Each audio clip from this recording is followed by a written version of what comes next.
Rising, everyone, and welcome to Coffee Talk with me, Karen B. It is Moonday, May 8th, 2023. What's the moon doing today? It's waning 90%. Well, isn't that special? Yeah. Moon age, 18 days, 9 hours, 29 minutes. New moon in 11 days, 11 minutes. Oh my goodness. Are we getting a little 11:11 in there? Oh, now it says 10 minutes, but I saw 11. Darn it. Anywho, thank you for being here with me. Good rising, Mark One Traba over there in Rockfin chat. And oh my goodness, in the YouTube chat, that's where I see a lot of people. I also stream on Rumble. Hello, Rumble. Oh, Ronan Poet over there in Rumble. Cheers. So there are people watching in other places. All right, well, cool. You know, I'm just trying to keep it going everywhere, just in case YouTube flips the script again. I mean, let's be honest, we all know how it goes. Right now, it's kind of cool, but something else could happen and then it might not be so cool anymore. So, I guess we'll use it while we're here. I hate being here at work. I always miss these, especially this time of year. Send positive energy that I can earn exchanges through other means sooner rather than later. Okay, Mother Dragon. Positive energy that you earn exchanges through other means sooner rather than later. So that you can be here with us all the time or whenever you want.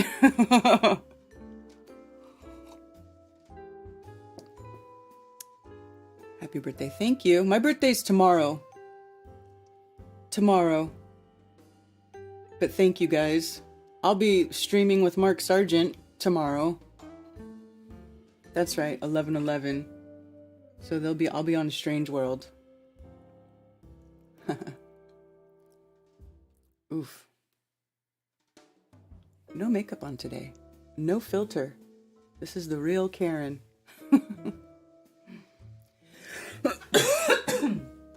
Excuse me. Sorry. I need to figure out how to mute my mic when I cough. Happy entering this realm. Thank you, Mother Dragon. Howdy. Howdy separation from placenta day. That's so funny. Where are you in the realm today, Nachiketa? That's a good question. Music kind of reminds you of Peanuts. That piano. Aisling 717, it's good to see you. You're up early. Cammy, do you watch this from bed? I'm just wondering, because I feel like you're not normally up this early, or am I wrong?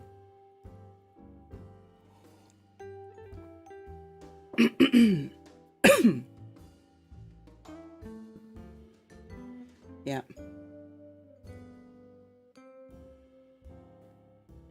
Happy birthday, good morning. Thank you. Well, thank you all for being here, and I really appreciate it. I do appreciate it.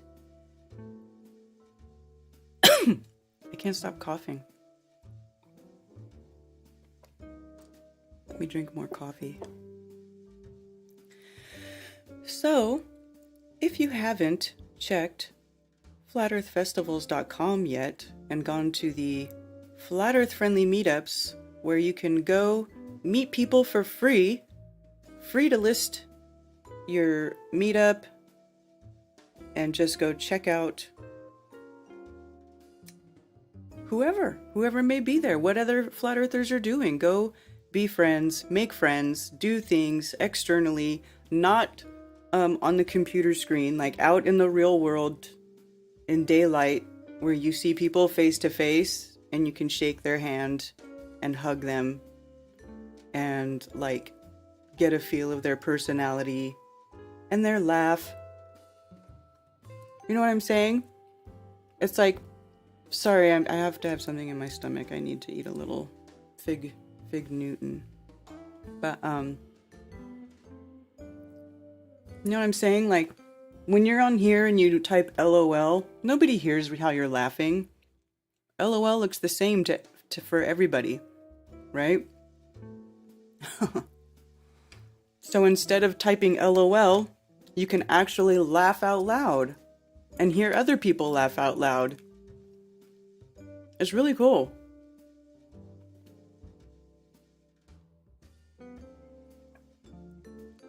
It might have been a while since some of you have done that. So we have a lot of meetups coming up. There's some in Colorado. Fort Collins has a monthly meetup. This is the little gazebo area where they hang out. Right? First Tuesday of the month. Shaking Hands with Strangers has a meetup in Minneapolis, Minnesota, monthly meetup. This one, the May 13th, is at Mad Jack's in Brooklyn Park. And there's contacts there to go get details. I wonder if this Facebook link works and goes to the right thing. Okay. No, this says 18th. Okay, so no, it doesn't. I think she set up another one though. Oh, here we go. Okay, well, let me update that link if I can here. How do I get the link? Is it up here? Events. Right. You just need this much. I think.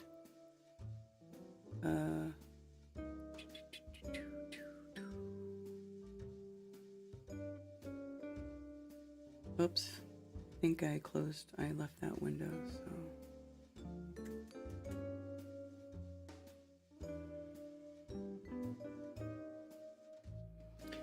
Oopsie daisy, oopsie daisy. What's that from? Who can name that?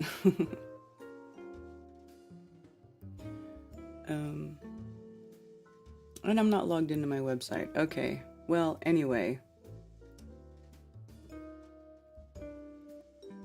I'll do that in a minute. So don't click that Facebook link, it goes to the wrong thing. Although if you do click it, you can still get there. Who cares? You know what? You can click it there. Look, I just found it that way. Right over here. Oh, well, it says your upcoming events. So maybe you won't find it there.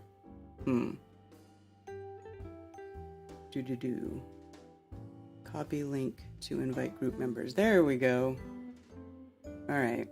I can fix it now. All right. You're surrounded by assholes. Oh, Zulu knows.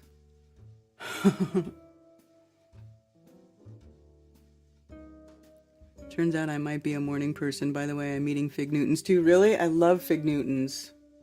Yeah. Hope you all are eating gluten-free. No. These are not gluten-free. I don't think. Although it does say it's made with real fruit and there's no high fructose corn syrup.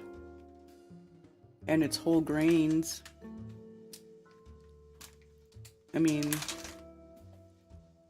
at least it's not, I don't know, Chips Ahoy or something.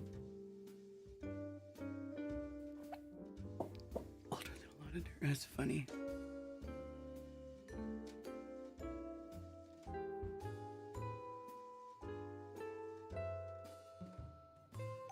So yeah, shout out to Jenny and David and congratulations on them for their recent marriage. That's right, they snuck off and got married to make it official, probably before baby comes, which I understand.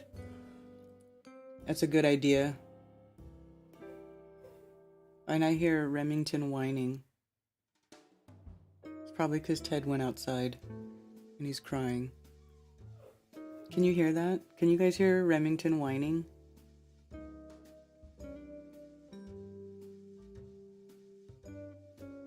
Inconceivable. Yeah, that was from Spaceballs.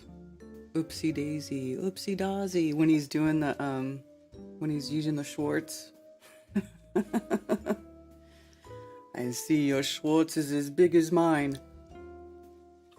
That's like, I've seen that movie too many times. I can quote that movie probably more than most movies.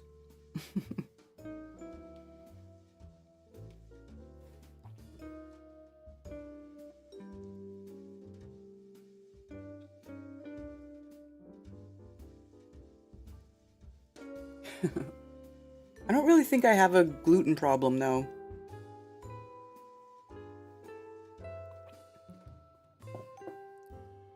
I feel like I don't really have a problem with it. I mean, that's just me. But I try to you know, have a good variety of foods in my diet, but I don't really care about gluten versus not gluten.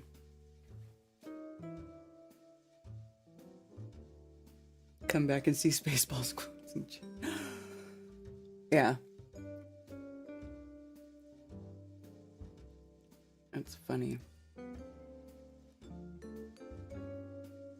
Mother Dragon, why don't you use earbuds?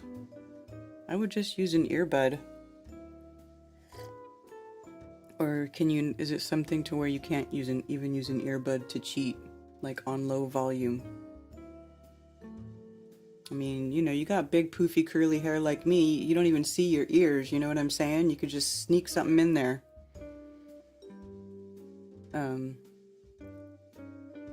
Yeah.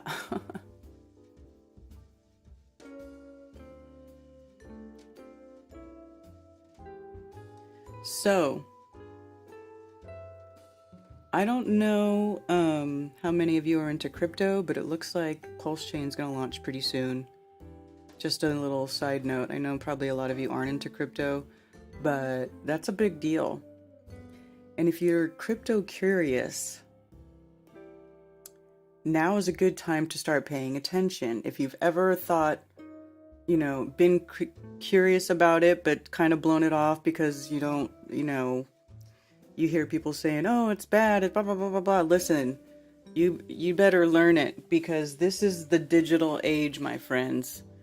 The age of Aquarius is going to be the digital age, and cryptocurrency versus what could be versus other digital currencies, because digital currency, not all digital currency is cryptocurrency. You know what I'm saying? Like, there's a difference between like a central bank issuing a cryptocurrency, not a digital currency. So like if a bank issues a digital currency, that's not a cryptocurrency, because crypto is meant to be, you know, the solution to the gross negligence and control and, you know, abuse of the monetary system by these banks, right? So that's the difference, okay? So cryptocurrency came out years ago. It's been out a few cycles now, and it's not gone away. Like most people, you know, thought it would go away. I was one of those people. I used to be one of those people who thought it would just go away, who thought it was like nonsense, like, you know, and don't get me wrong, like I still believe in like physical currency, like precious metals, or like some exchange of value that is not digital. Obviously, you know, cash is king, but they just keep printing cash. They're making cash worthless. You know what I'm saying? They're making cash worthless. So there has to be an alternative store of value that the federal, you know, a-holes can't continually devalue the dollar. I mean, if you look, have you seen that chart about the dollar's value? I mean, it's really sad.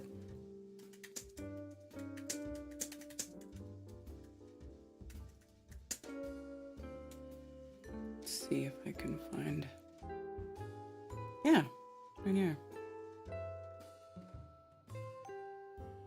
Right? Purchasing power of a 1913 $1 bill versus today. Right? Look how it's just gone down over time.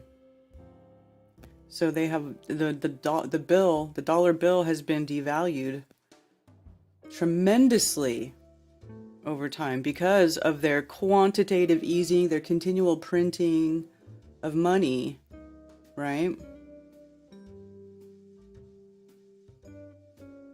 Not all of a sudden. It's been happening, as you can see, from the beginning. Florida 2 new Bitcoin.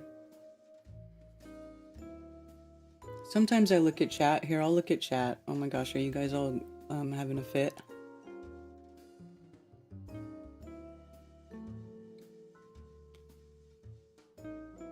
You just got earbuds? Awesome.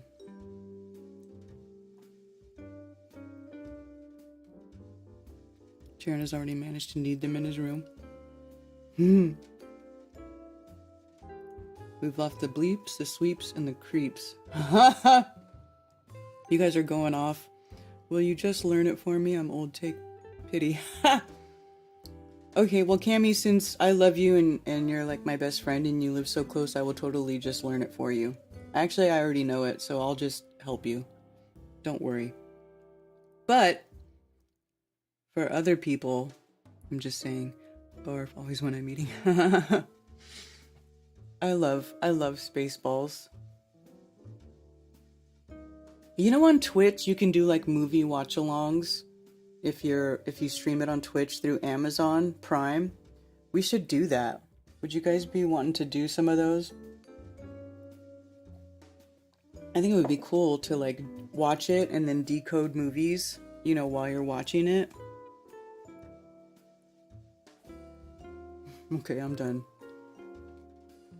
Karen, crypto is too confusing for me. I tried learning it forever a few years ago to no avail.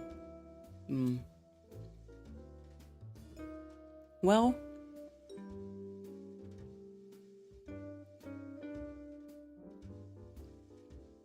yeah, I agree, Mother Dragon.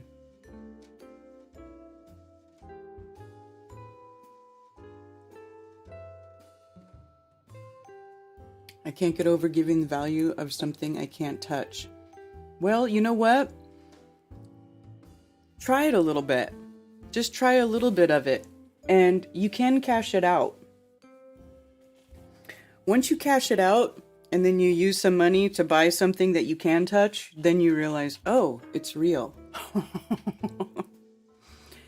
And it's crazy. Like, once you get into it, I mean, it's so easy to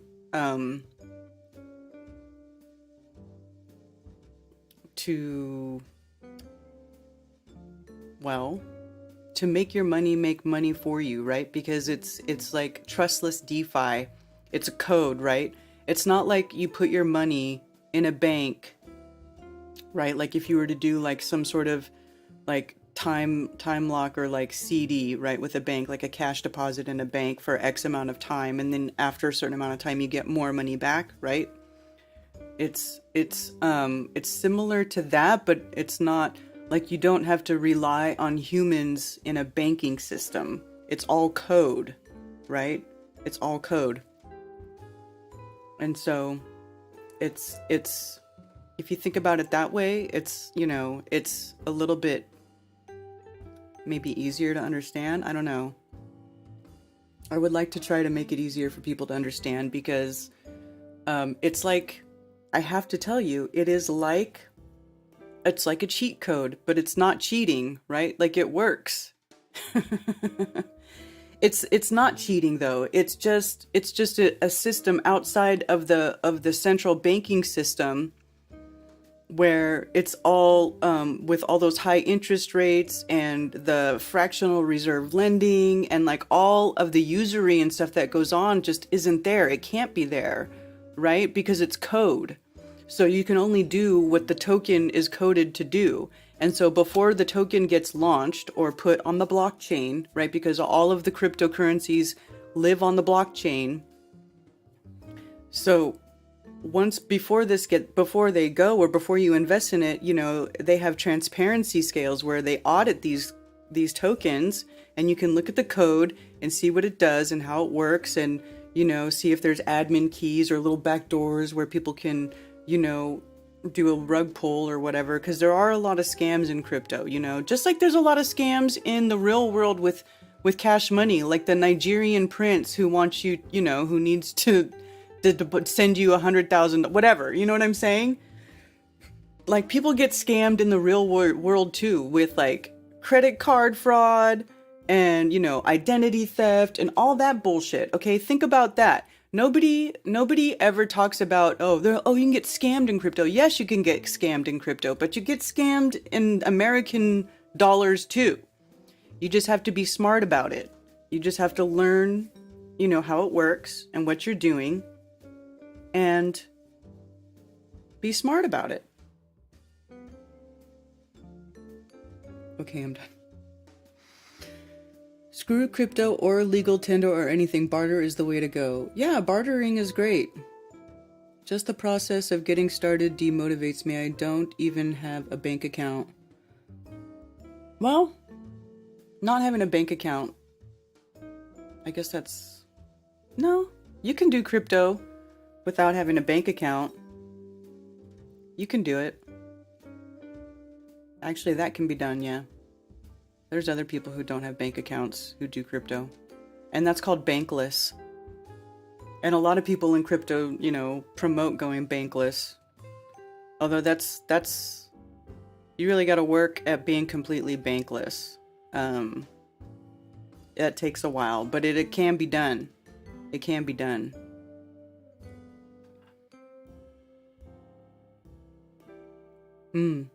All your transactions are on public ledger.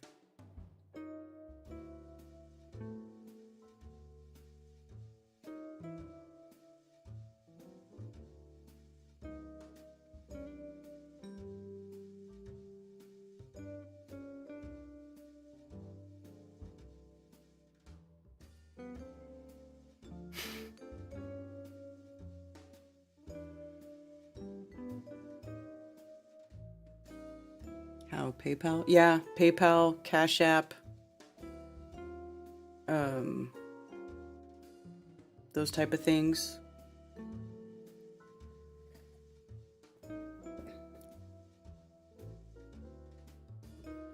Well, if you know, Jaren has a lot of beginner crypto videos. Jarenism. His videos are actually pretty good.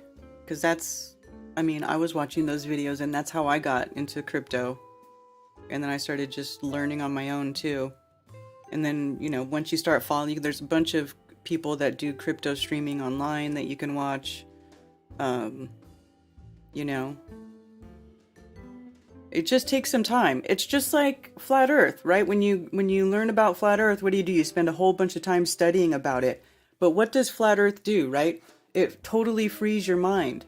It frees your mind. And then that is kind of why that's what opened me up more to the idea of cryptocurrencies too, because it was like, okay, well now I can start thinking out of the box, and I just kind of dove in and I learned about it.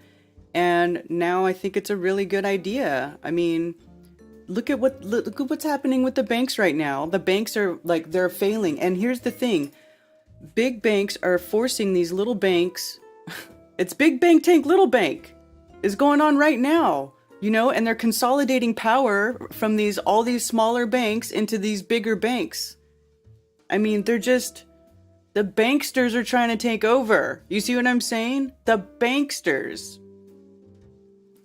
So anyway, cryptocurrency is an alternative to that. And there are privacy coins that don't have public ledger. You know what I'm saying? They do have that.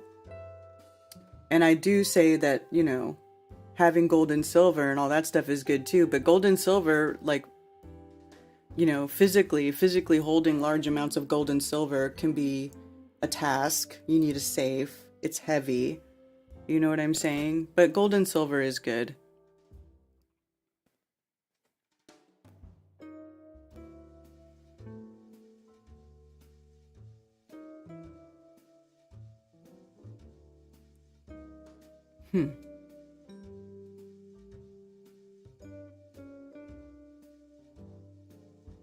All right. Well,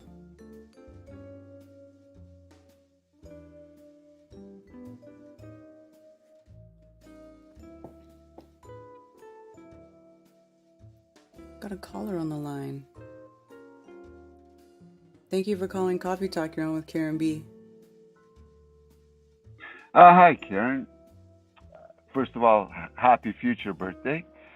Thank you. And uh, I was actually hoping to find out if you could ask Dad, if you actually have to, if he believes that when in the beginning there was heaven and earth, if heaven is inside the firmament, or if you actually have to go outside. Because the way I see it, when you die and you meet your loved one, they always want to pull you outside of the firmament. I was kind of wondering if Jack could chime in on that one, or if you could find out. And the other thing that I was hoping to pass along is that the reason why they don't have any plumbing inside the castles, even though they could put it in there, is because they clearly had a different usage for what we call absolute waste these days.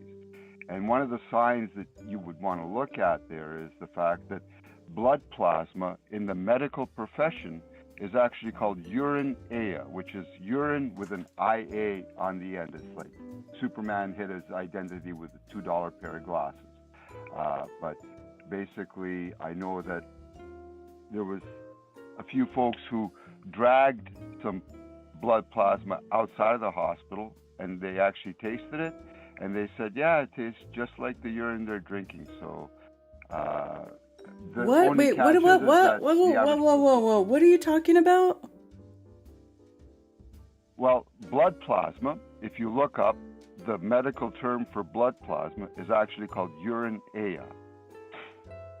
So And I don't they don't understand. have What any is this? plumbing in What the are you? Why are you talking about that? What does that have to do with what? I'm Well, confused. in the castle, there's no plumbing, even though they could put it in there. They never did. So, like I said, they clearly had a different usage for what we call absolute waste these days. What does that have to do with plasma? And, well, blood plasma is actually called, in the medical profession, called urinea, which is urine with an IA on the end. A few folks have actually gone to find out what it is. Also, the Department of Defense, every Department of Defense around the world will tell its soldiers that if you're in a tight spot and there's no food, drink your urine, it'll save. That's not what I was talking about at all, and I'm just not ready for that. I'm just not ready for that. Why? Why?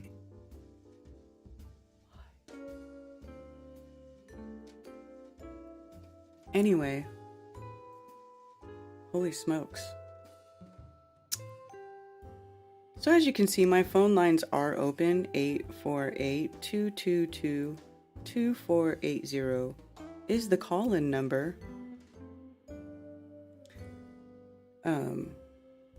Yeah.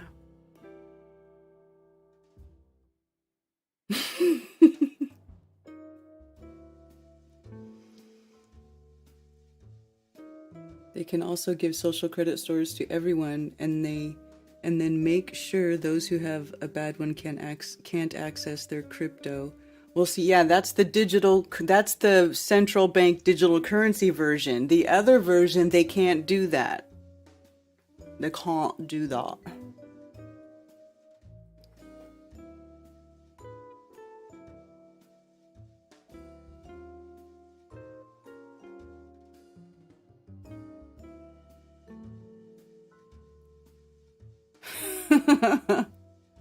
Yeah, probably no more of that, please. Yeah, we just call blood plasma. I don't know.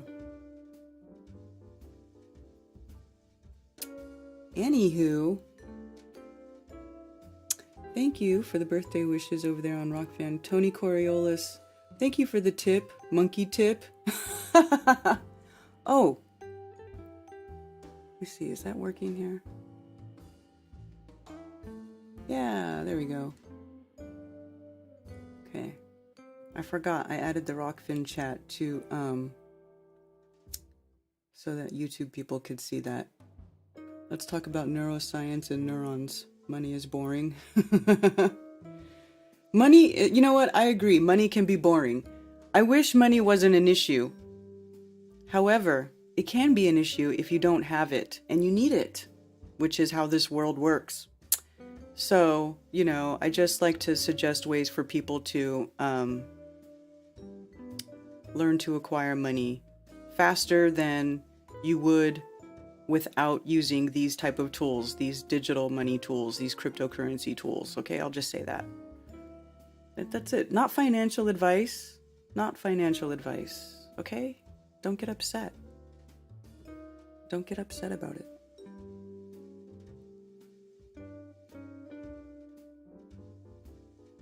It's your B-Day tomorrow. Tomorrow. Ardman says BTC is pure energy and there are only 21 mil. Better get some. I mean, for real. And and corporations and stuff, they put money into cryptocurrency because they realize what they can do with the money. So seriously, just take a look at it. Take a look at it because the dollar value is going down. And it ain't getting any better.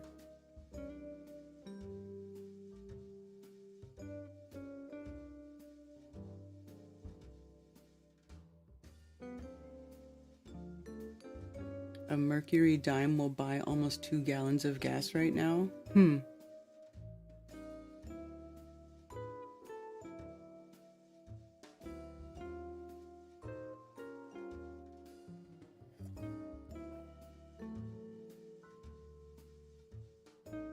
Alright. Well, anyway, I was talking about meetups. Anyway, you can go to the website and check it out. FlatEarthFestivals.com. Flat Earth friendly meetups. You'll find it. You could do it. I know you can. So, anyway, banks are failing everywhere. Yeah, all the banks are failing. Wake up. Better have crypto. It's what I'm saying, dude. Listen.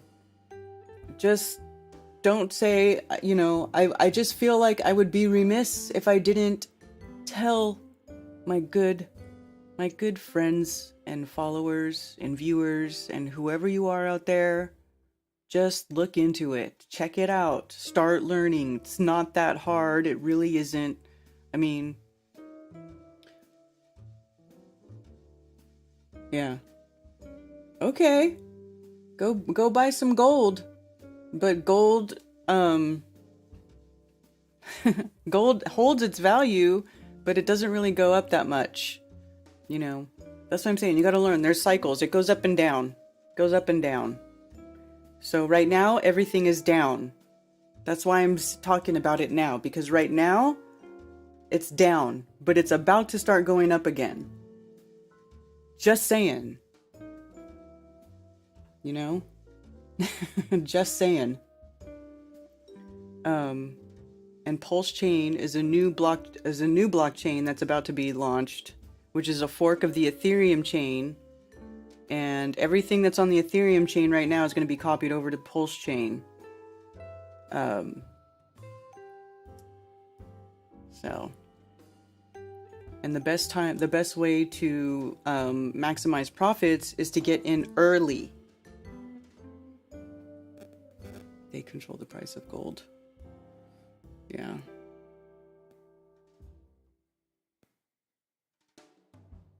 Yeah. But, everybody do what you want to do. Not financial advice. You do you. And I wish you success in whatever it is you choose to do. You know what I'm saying?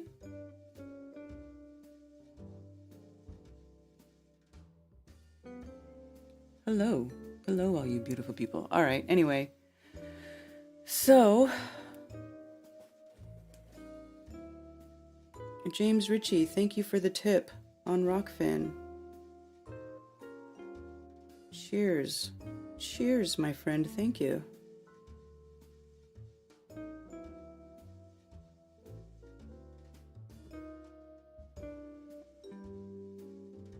Yeah, if you're on Telegram, you can join my Telegram group. It's called The Rebellion.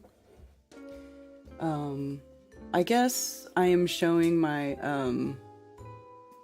my affinity for Star Wars and my love for Spaceballs, and then I called my chat the Rebellion, and I used the Rebellion symbol over a flat Earth as my little chat icon for that group. But you know, I love it. See? Looks like that. That's the Rebellion. Join it. You know, I don't really do things like a lot of these other people do. I don't have like a alert chat channel. Maybe I should. I don't know. Whatever. I figure if you want to find it, you will. You know how you got here. Y'all are here. For crypto, I think it's the first big step of learning about it that holds people back, scared to... Yes, it is. It's the initial learning about it. What you got to learn, though, is like crypto is on something called the blockchain. And the blockchain is like a series of validators that are set up all over the plane, many different countries, okay? And when you submit a transaction on the blockchain, it gets multiple validations, you know, that this wallet address is sending X amount of, you know, token or coin to this wallet address, and then it goes, and then it gets verified, right? So there's in multiple different places, right? It's independently verified, the transaction, by multiple different validators that are set up. And so it can't be duplicated, it can't be faked. It's, you know, it's all encryption. It's all based on encryption. And you use your wallet to access the tokens that live on the blockchain. And your seed phrase, the words, the group of words that whenever you create a crypto wallet, right? It gives you a set of words, and you take those words and you write them down on a piece of paper. That seed phrase is the keys to your wallet and your coin and all the money, right? So you don't give anybody that seed phrase. You keep that to yourself, and you interact on behalf of yourself, right? Everything you do, you have to approve every transaction. You have to double check it can be intimidating because you basically become your own bank, right? So you have the key, right, to the crypto through this wallet, and you become the caretaker of that, right? You're in charge of everything that happens. You decide where it goes, for how long, how much, you know, whatever. It's all up to you, but you have to also, you know, double check and triple check and really do your diligence with whatever you do with that coin. Because, you know, if you make a mistake or somebody scams you out of it, you're probably not going to get it back. So it can be intimidating that way because you then become solely responsible for everything happens with that crypto. That's kind of the intimidating part, I would say, is you being 100% responsible for what happens with that money. Okay? That's what it is. Was a 999 in Bitcoin? Well, Bitcoin's numbers changing all the time. There's not always a 999 in it. Banks are being consolidated, in my opinion. Big banks are merging and acquiring. That's exactly what's happening, Nachiqueta. That is exactly what's happening. I pray you all prosper no matter what you're doing. But you know,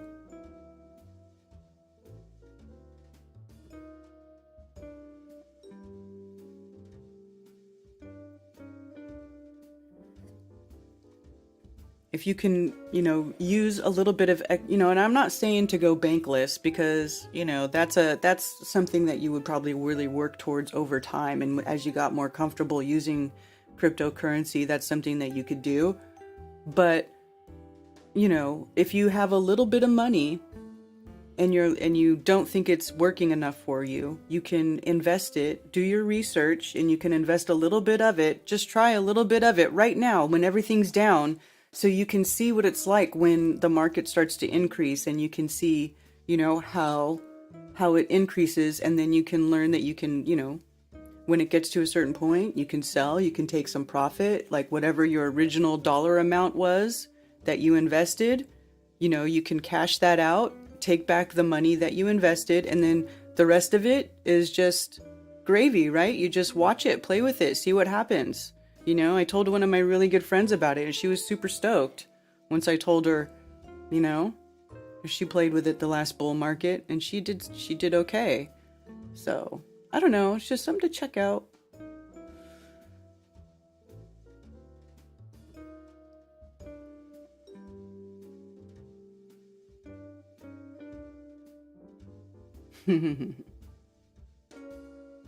Don't lose your passcode. Yeah, exactly. Don't, and you need to learn about how to store your phrases, if all offline, on a piece of paper, or there's different ways to store your code that, like, your passphrases that keeps it safe.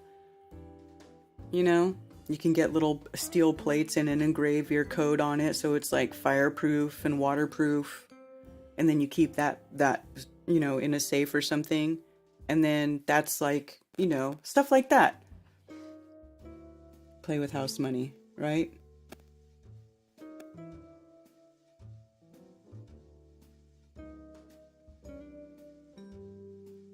Unicoin.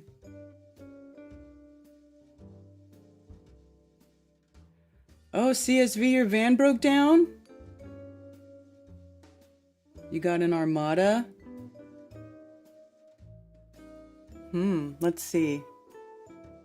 What am I going to see you rolling around in? Let me check it out. What does that look like?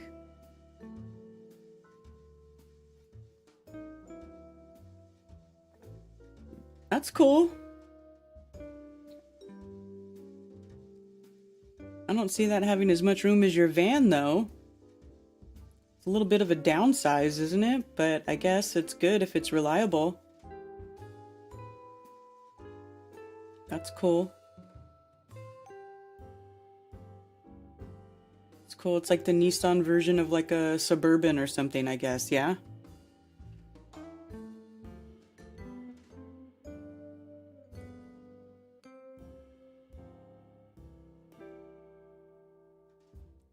You got decriminalized weed here. Where's that at?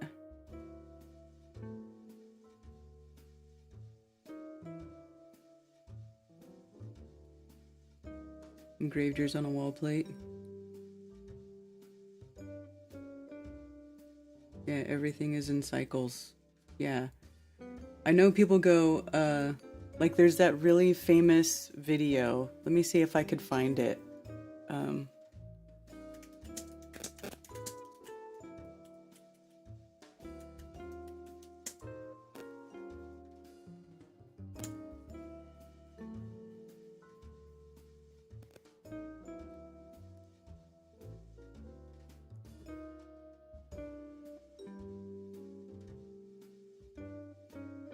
It's like the meme video.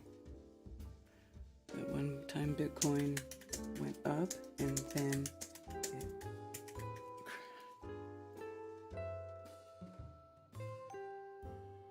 oh, why can't I find it?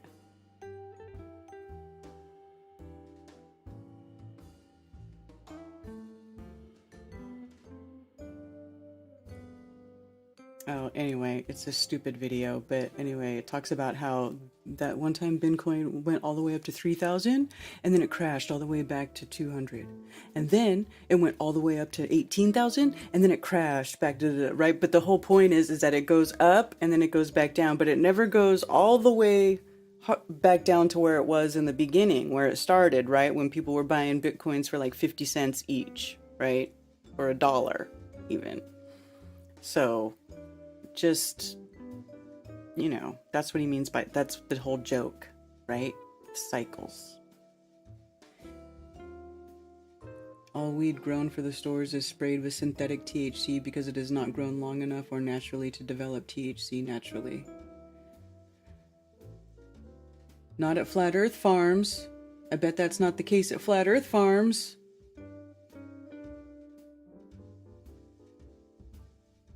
Thank you, Good Times for All. Anyway. Ooh, thank you for calling Coffee Talk. You're on with Karen B. Hey, Karen. This is Yvette Perez Palacios. Hi. Hi. It's good to hear your voice over my phone. I have a quick question about the crypto passcode. I lost my or I forgot my passcode. So does that mean I can't get another one? Well, as you mean like the seed phrase with the words that are all in order, in numerical order? Well, when I was trying to figure out how to do the crypto, it told me to do not lose the passcode. Keep this. Don't let anyone ever see it. You know, it's very, very adamant that you do not lose the passcode or the password, and so not to let anyone else access your account through that password. And now I can't remember because it's been about 3 years. So does that mean that I cannot access a new passcode or password, whatever it's called? I don't even know what it's called. Well, yeah, it's called a seed phrase or a passcode. I don't know. I call it a seed phrase because it's a series of words. It's like 12 to 24 words. It can be either 12 words or 16 words or 24 words. And they're all in, and you have to remember them in a very specific order in order to access that wallet. So if you don't have that code and you don't have access to that wallet, do you have that access to the wallet on your computer somehow where you can still see the balance? I'm so ignorant about this kind of thing. I'll have to start from the very beginning. So, no, I don't have access to my wallet. I'll have to start from ground zero.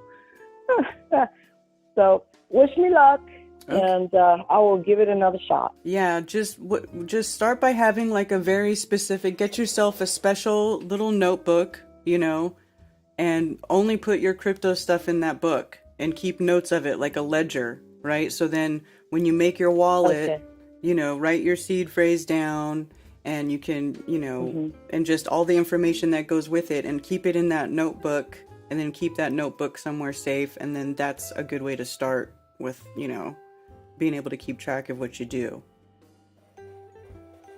Oh, well, that's wonderful. I really appreciate it. It's really great talking to you. Oh, this is exciting. You're the best, I'm telling you. It was so great to have a chance to talk to you. So you have a wonderful birthday tomorrow, okay? Oh, well, thank you so much. You're welcome. Woohoo! Gonna have a big party bash, huh? Probably not. Probably not. I'll probably just stay home with, you know, with Ted and just hang out with my Ted and the children. And then I'm doing Strange World tomorrow night with Mark Sargent. So that's it. That's what I'm doing. Yeah. Well, you have a really good one, all right? And, all right. And I'll be on tomorrow night to listen to you. Awesome. Thank you. All right. Have a great day. Thanks. Bye. Thanks for taking. How sweet. I'm not really a rock star, though. I can't even play an instrument. I just look like a rock star because of all my tattoos. But really, I'm not. Yes, I mine pi. I mine pi. If you mine pi, I'll show you. Let's see. Pi. Let's see. Invite. No, how do I do it?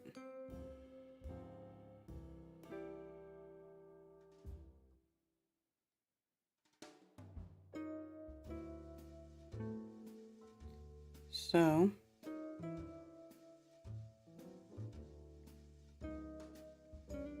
let's see if it goes this way.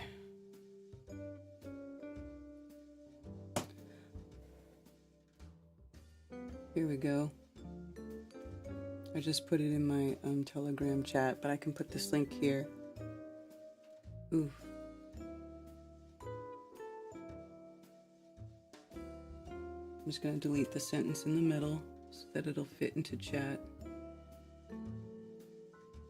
Anyway, that's a link. If you want to mine pi, you mine it, you know, on your phone. You can do it on Google Play, or if you have an iPhone.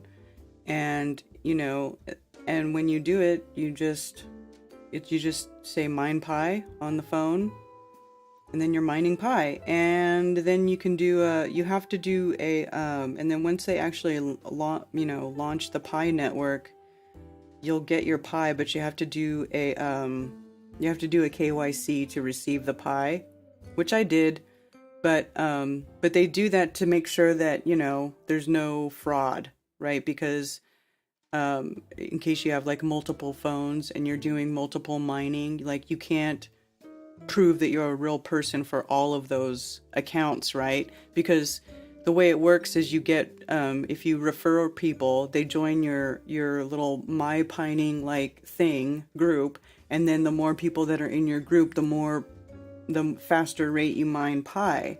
So if people try to commit fraud and increase their pi mining rate with multiple accounts, then they can't verify those accounts, then you also don't get the pi credit for those accounts that mined pi. You see what I'm saying? So that's why you have to do KYC for it. So there's actually a good reason. It's to prevent fraud because of the way they've been having people mine the pi. So it's interesting. It's set up by Stanford PhDs. It's just a cool thing. Mine pi, right? Time to check if Sargent is skulking around. I heard Mark Sargent was created by Frank Oz and was supposed to be used in Return of the Jedi, but Ewoks were more marketable. That's hilarious. That's hilarious. Oh! Kevin W. Shin, thank you so much for the tip on Rockfin. Happy birthday. Well, thank you. Thank you for the happy birthday wishes and the tip. Appreciate that. That's so kind. It's KY everything for everything. Best to get crypto is to get it to know someone. Is to know someone. Blah, blah, blah. KYC is needed to get on an exchange to buy crypto, but many ways to get out undetected. Correct, Rune Dragon. It's okay. It's, there's things, right? There's ways. There are ways. That's why, a lot of there's a lot of crypto groups, and they cost money to join these crypto groups, but I'm telling you, they pay for themselves in knowledge. Like, seriously, they do pay for themselves in knowledge. Beginner ones aren't that expensive. Learning beginner crypto stuff. Jaren has a good one. I don't know if he's still accepting new members. I forget how he said he was changing how he does his crypto stuff. Cause it's, anyway, I'm not really sure what he's doing with all that, but if you go into his video archive, he might have some good ones there. I'll have to see what he's got. Maybe I'll have to make a playlist so I can recommend it to people. That'd be helpful, huh? Thank you for calling Coffee Talk. You're on with Karen B. Hey, Karen B. Tony Coriolis. Hey, what's up, Tony Coriolis? How are you? Doing good. So I said how I go up northern Arizona, and then I just, go to the bars and stuff, and then I always like talking flat. I'm watching all my downloaded conspiracy videos up north, so I just want to get talkative, with the people that, a lot of them don't get it. So a bunch of the ones that I'm cool with up there, all the people that serve me, I've hit them all with it, and they're all pretty reserved about it. No one's saying I'm an idiot. But a lot of the customers, it's hilarious sometimes. So I had a really good run-in this past weekend. I was at a little tiny bar that just serves like beer, and it's right at my turn off to go to the town that I stay at, like near Payson. And two guys came in. One of them was wearing a NASA shirt. And then they go up to the bar, and of course, you can already guess what kind of beer they got. Any guess, Karen B? Budweiser? I don't know. Yeah. Can we get 2 Bud Light? And I just had at first sparked my interest, like, what, And then, so it happened to be also there was a girl who came in, like, kind of at the same time. So they were kind of being like, one of them, standing up by her, trying to talk to her and everything. And then that was the guy with the NASA shirt. So he's kind of standing close to her. And she goes like, oh, yeah, my husband, blah, blah, blah. And then they're like, oh, who's your husband? It's like a small town. So they're like asking, blah, blah, blah. And then the guy who's sitting up at the bar says, "Oh, don't believe anything he says." And then I just chime in. I go, "Yeah, look at him. He's wearing a NASA shirt." And then he didn't know what to say for that, you know. So, and I just know I got that in really quick, and then ends up coming back up to the bar and sitting. And then I said, "Hey man, like, so are you a fan of NASA?" And then he goes, "Oh, well, yeah, you know." And then I go, "Dude, I'm not. That's the biggest tax scam like ever." And then instantly he got all triggered. He was like, "Oh, well, have you seen it? Have you seen the rockets go up?" And I go, "Yeah, I've seen them." And I go, "I know they always just go." What was that? I was just thinking, did you say, have you seen him go down right away too?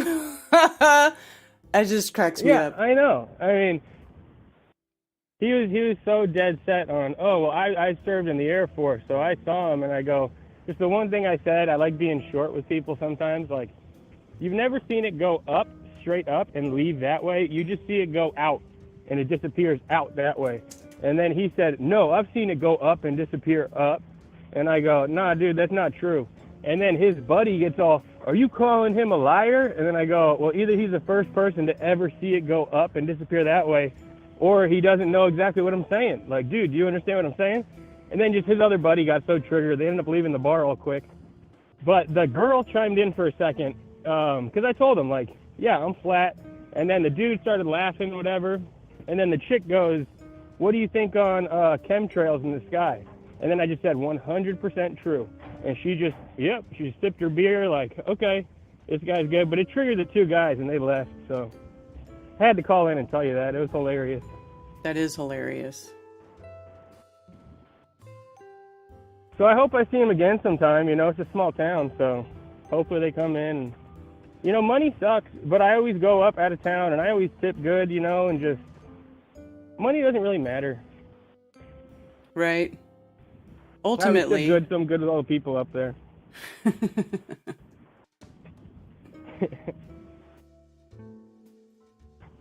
Well, all right, yeah, I'm still out here dragging my ball field, so I just wanted to call in and talk about that little run-in. In Samstown, yeah, I'm super excited. It's going to be awesome. It is going to be awesome. Yep. All right. Hello? All right, Karen B., I'm off to drag my ball field. Thank you for taking my call. All right, thanks for calling. All right. Bye. Peace out. Oh, whoops. Okay. Oh, here we go. I just wanted to check and see if I fixed this link. Yay, it goes to the right one now. Okay. I fixed the meetup link for shaking hands with strangers. Okay? So, now, that's it. So there you go. If you have a meetup, a monthly meetup, or you want to plan a meetup, pick a day, pick a time, pick a place. Send me an email. flatearthfestivals@protonmail.com or karenbfe@protonmail.com. And post this meetup or something in the subject. And I will post your meetup here for free so people have a place to go where they can go and get the information, you know. Or if you have, like, some people have meetup links like meetup.com. I'll post your meetup.com link here if you have it. Send me everything, you know, and that's how it's done. So there's a lot of stuff going on in Arizona, of course. Oh, this one already happened, so this must change to past meetup. So hopefully you all had a good, see, this one has a meetups link, right?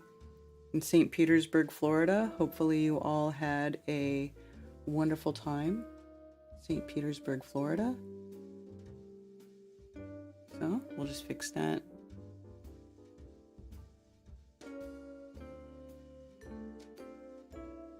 Yeah.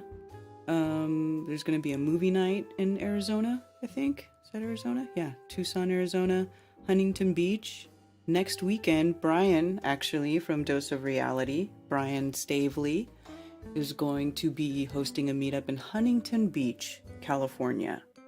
So, if you live in or around within driving distance of Huntington Beach, California, Saturday, May 13th, 5 p.m. at Longboards at 217 Main Street in Huntington Beach. And you can email Brian, ricefoot@gmail.com, to RSVP. Let him know you're coming, because he's, gonna be, you're all gonna be hanging out at this restaurant. So it'd be nice to let them know how many people are gonna be there so they could be prepared for y'all and hang out, have a good time, hang out with some flat earthers, have some good eats and maybe drinks, whatever, right there on the beach. Sounds like a good place to have a meetup. So they've done it there before. So yeah. And then, of course, coming up next month, Ted will be doing a meetup with Mark Sargent in Bellevue, Washington, June 11th, 2023, at the Mustard Seed Grill and Pub. And that is in Bellevue, Washington, 5 p.m. to midnight. So that'll be fun. There's lots of stuff to do. There's lots of stuff to do around. And, I know there's a few of you who you're out there and you're kind of isolated and it's hard for you to do a local meetup. Like, I get it. And I'm sorry about that. But, we're trying. We're trying to add to the group so that we can get you all out there meeting people. And also a good way to find other people by you is by using the app, which is now over 100,000 strong. Can you guys believe it?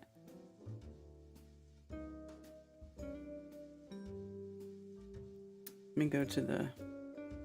100,467 users on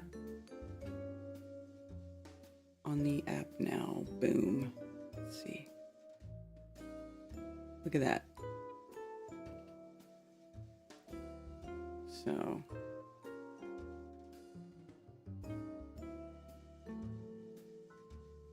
takes a while to update now. That's so funny. There's so many people. Right? All those blue dots are flat earthers. Look, I'm surrounded. Isn't that cool?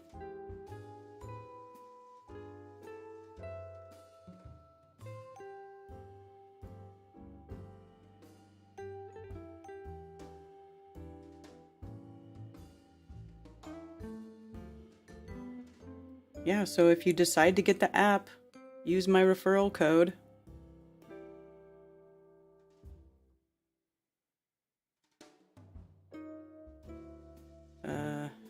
Right here. Karen B. I'm still sitting at 22 users. Come on. Use code Karen B. Get me up on that leaderboard. I don't know why I care, but I do. Because I'm diehard. I'm diehard flat earther. Oh, look at that. Thank you, Yvette, for giving me a tip on Ko-Fi. Thank you. Appreciate that. Yeah, if you're one of those people who don't want to give one of these, you don't want to give YouTube any more money, that's cool. I get it. You don't want to be a subscriber on YouTube. That's totally cool. If you would like to give me a tip and not give to these big corporate companies, you can give me a tip through that Ko-Fi link that my Nightbot spits out. It says buy me a coffee. Appreciate that, Yvette. I also appreciate it all, any of it. Any way you want to give me energy, I appreciate it, because I use it to keep doing what I'm doing day in and day out, baby. That's what's up. Now, I know everybody is dying to know what's going on with Flattoberfest. Okay, so I know I'm not selling tickets yet. I will start selling tickets soon. There will be an early bird ticket sale cycle. The early bird ticket sales probably won't last more than a couple of weeks because I'm starting so late. So you're really going to have to pay attention and you're going to have to be ready. I will probably try to do early bird sales the last 2 weeks of May, and then June 1st, then that will change. The price will start going up. But I always like to give my regular attendees, my most excited Flattoberfest attenders, that time, that early bird ticket sale time where you can get the cheapest ticket possible. And I will have that again. So just keep your eyes peeled. I'll let you know. I'll put it on blast. It will be everywhere. And it is still happening, of course. October 21st and 22nd, 2023. Okay, in October in Las Vegas. That's a Saturday and a Sunday. So Saturday and a Sunday. So you can get, your room Friday night, Saturday night, Sunday night, and, be there the whole weekend with us. We'll have a fantabulous, Flatoberfest celebration in Las Vegas. And it does look like the CDC will be, the travel restrictions that will keep international travelers out because of the GB jab. That is going to be ending still on May 11th, which is just a few days from now. So 3 days from now. Okay. I'm not going to start, making any serious plans, start laying any cash down as far as that goes until after I see that that's done. But it does look like it is going to happen. So we will be having like the first, pretty much international flat earth conference in Las Vegas since 2019. There hasn't been any sort of international gathering that included international attendees or people really since 2019. Now we've had a couple of people in the last event come from Canada. They had to drive. They had to do a land crossing. Okay, they weren't able to fly. So I guess that's semi-international. But there were a few Canadians who did make it here last time. So, but now it should be like no problem for anybody. So that's what's up. That's what's really going to make it a party, y'all. You know what I'm saying? That's what's going to make it a party. Yeah, baby. So, already got my hotel booked, really? Fantastic.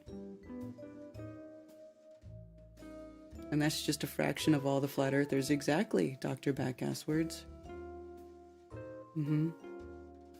Check your blue dot. June 11th is your B-Day. Oh. Yeah, time is going by so fast.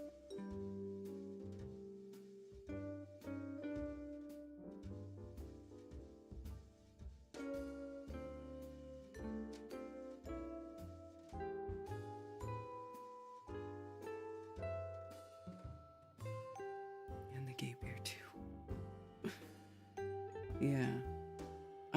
I still remember a really long time ago seeing some dude walking around in the grocery store, and he was like giving me the eye, right? And I was like, oh, that guy's kind of cute. And then he was wearing a NASA shirt, and I was like, ugh.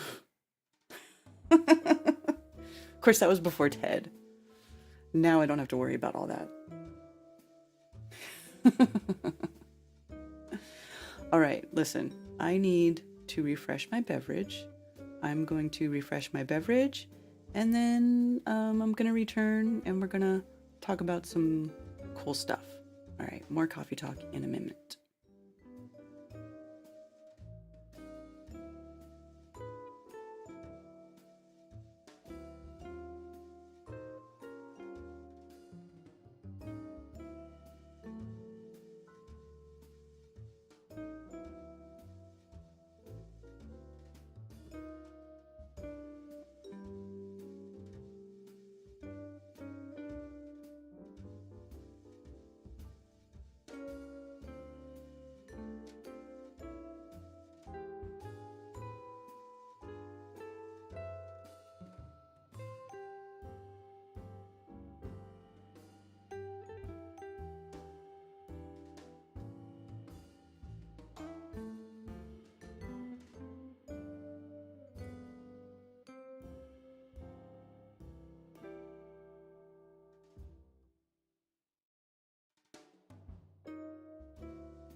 Alrighty. Sorry if that took a long time. I switched from coffee to tea. Coffee to tea. Could you show that app on Europe just to see how many dots you get?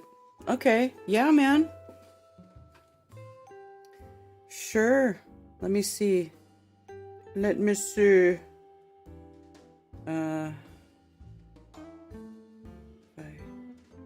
Can I do it that way?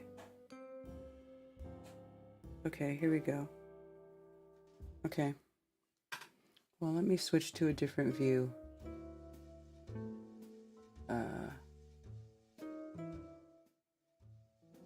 There we go. So this is Ireland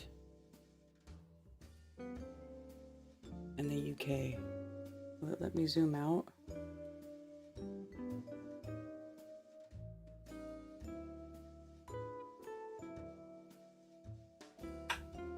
It's England.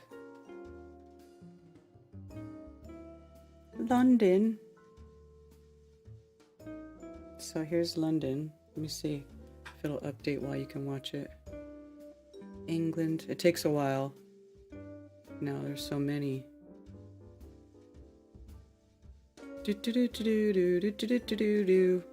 Any day now. Takes a while because I'm kind of zoomed out. There you go. See, look how dense it is right there in London. Holy smokes. So let me go try to zoom in a little bit. Right, that's London. That's London. London. Hold on.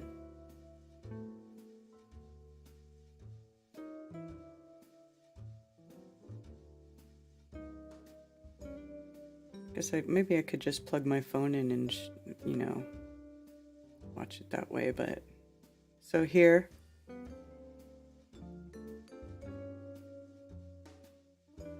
See if it'll update.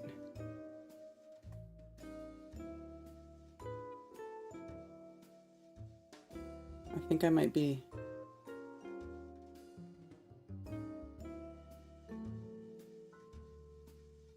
Let me try this. Server's kind of overloaded, man. David's gonna have to start paying more money for more servers.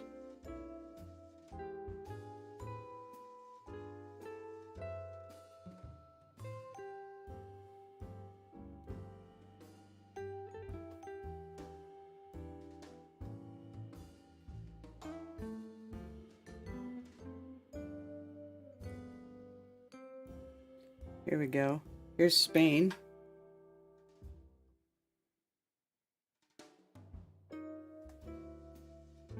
Got a bit in Portugal. Look at that. Portugal.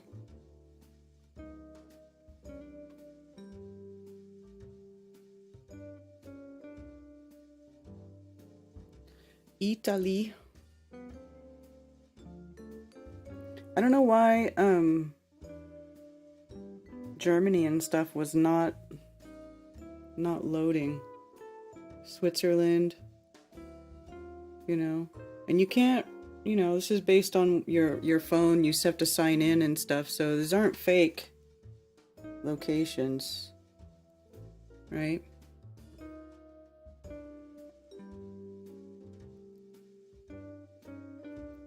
Luxembourg, Nuremberg. Yeah, see? Did you get that?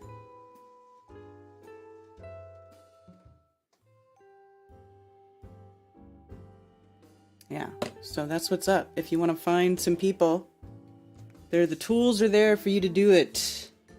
The tools are there for you to do it. I'm surprised David's not in here this AM. I wonder what he's doing today.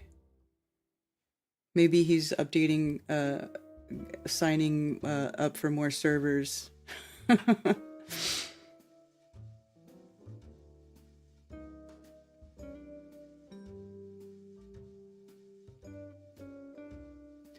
Happy birthday. I turned 46 last month. I'm turning 46 tomorrow.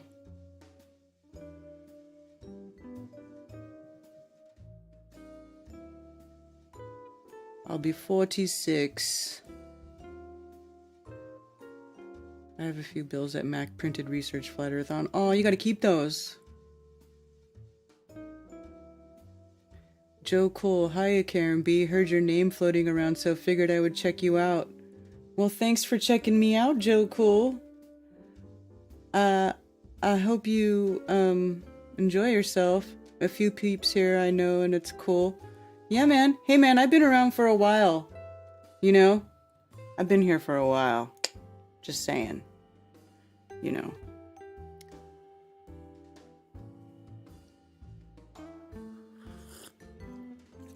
So, thanks for joining the party. That's where I wanted to know. I got it. Okay, cool. Basically the UK then. Yeah. So I hope I showed you what you needed to see. I get it. Thank you very much. Okay, cool. Now I hear of bulges and strange narratives they coming up with. What? Bulges? Wait, when I realized the Earth was not what I was told it was a few years back, I got sick to my stomach because I knew it was true. Something was not right and I knew it. Yeah. Is there audio going through YouTube? YouTube can't hear anything. There should be. You guys hearing stuff? Are we okay? How's the sound? Let's back up this person who's not hearing stuff. Maybe you need to refresh? I don't know. Thank you for calling Coffee Talk. You're on with Karen B. Hey, Karen. Happy birthday. Thank you. Yeah, you're a spring chicken compared to me. Oh, really? Yeah, a little bit. About 10 years. Yeah.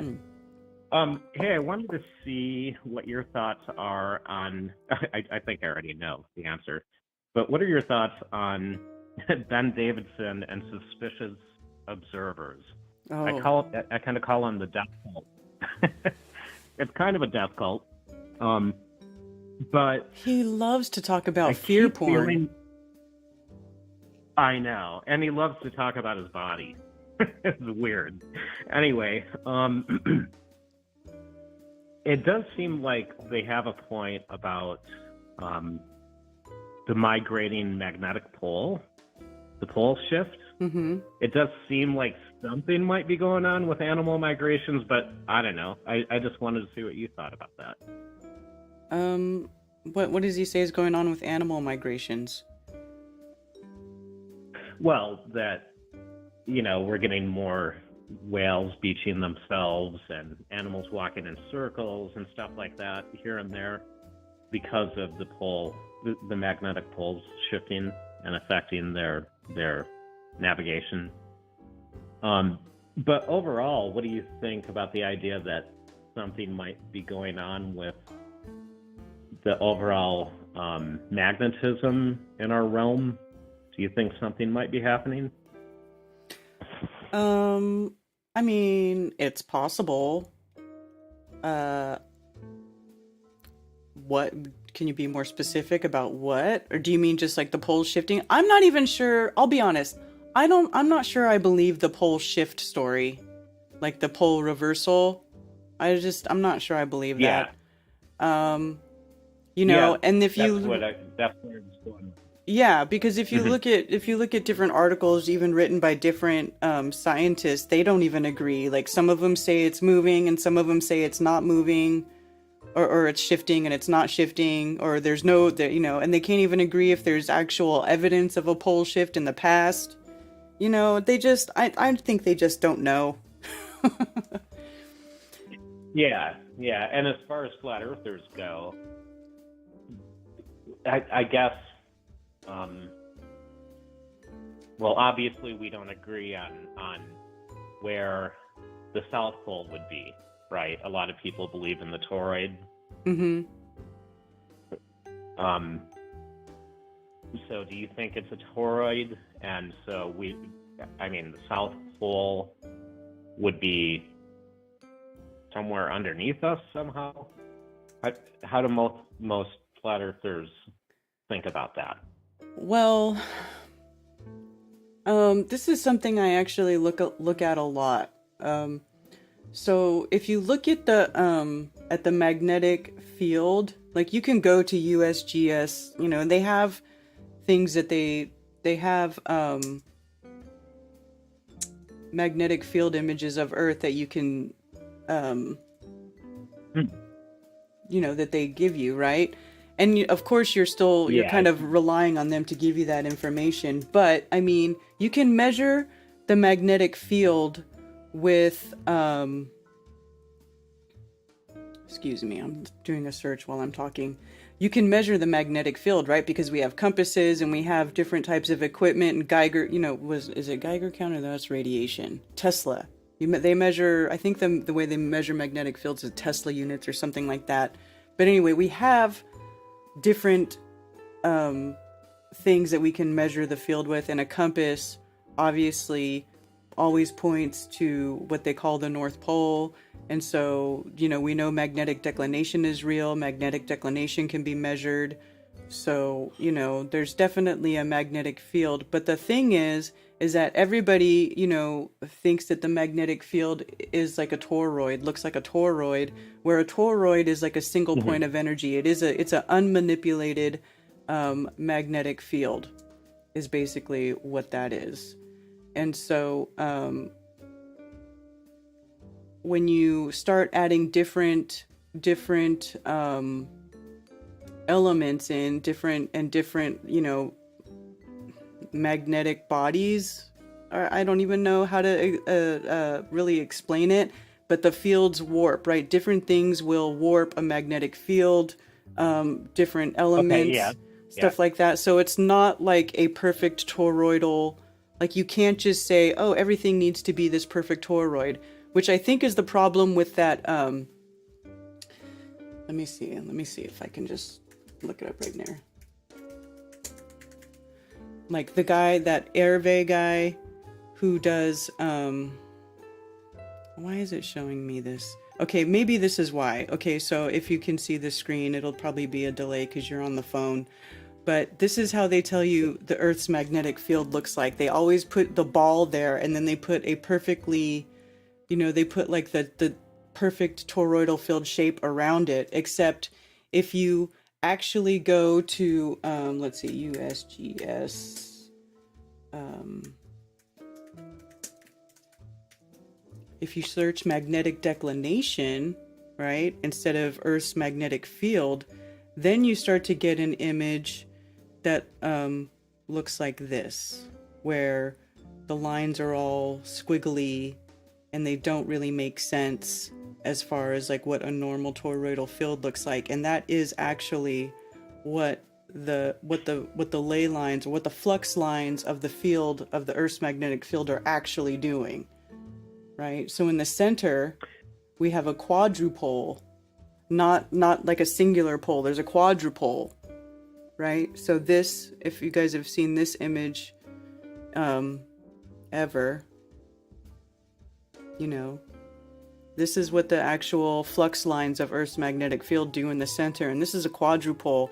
And you can't get this magnetic signature if it's just one single toroid like that. You have to have an array to make this. This is an array of two magnetic bodies that have the poles, and then they're laid in such a way that create this clover pattern, which is a quadrupole. I know. Okay, and that. So I guess the mainstream view of it is kind of like a gigantic bar magnet, right, with a north and south pole. Yeah, but that's not it. That's not how it goes. Yeah. Okay, that's what I was asking. Okay, and in your view, does this have to do with the auroras, the aurora borealis? Because that is definitely changing lately. It's changing? Is it? I don't know. Yeah, they're coming. Yeah, they've been coming further and further south and more frequently. And not only that, but they're becoming more red. And of course, I could give you the mainstream explanation for that. They say, well, especially people like Ben Davidson says that it's due to the pole shift. So I don't know where to put that in a flat Earth model, and I'm not sure if anyone does. Well, I don't really know. I don't really know, what could be causing that stuff, but it could just be a natural cycle of the Earth's field, you know what I'm saying? It could just be part of the cycle. Just like there's solar maximums and there's solar minimums, like everything is cyclical, right? So it kind of has an ebb and a flow. I mean, it's like, it's even written in the Hermetic principles, right? The 7 Hermetic principles, so all opposites are reconciled. So I just think it's probably, my default would be that it's just part of the cycle, and that, the powers that shouldn't be know that we live in a cyclical enclosed universe, and they just use that knowledge to spread their fear porn and make everybody freak out and think that the environment is going to hell in a handbag, and and all that, and push all their stupid fear porn propaganda, and just keep that fear frequency inside of people all the time. Yeah. Yep. They definitely do that. They're good at it. Okay. All right. Well, thank you for that. Yeah, you're welcome. And have a good day tomorrow. Oh, thank you. You too. Yep. Yeah, okay. Bye. Bye. Yeah, man. So, like, look at this.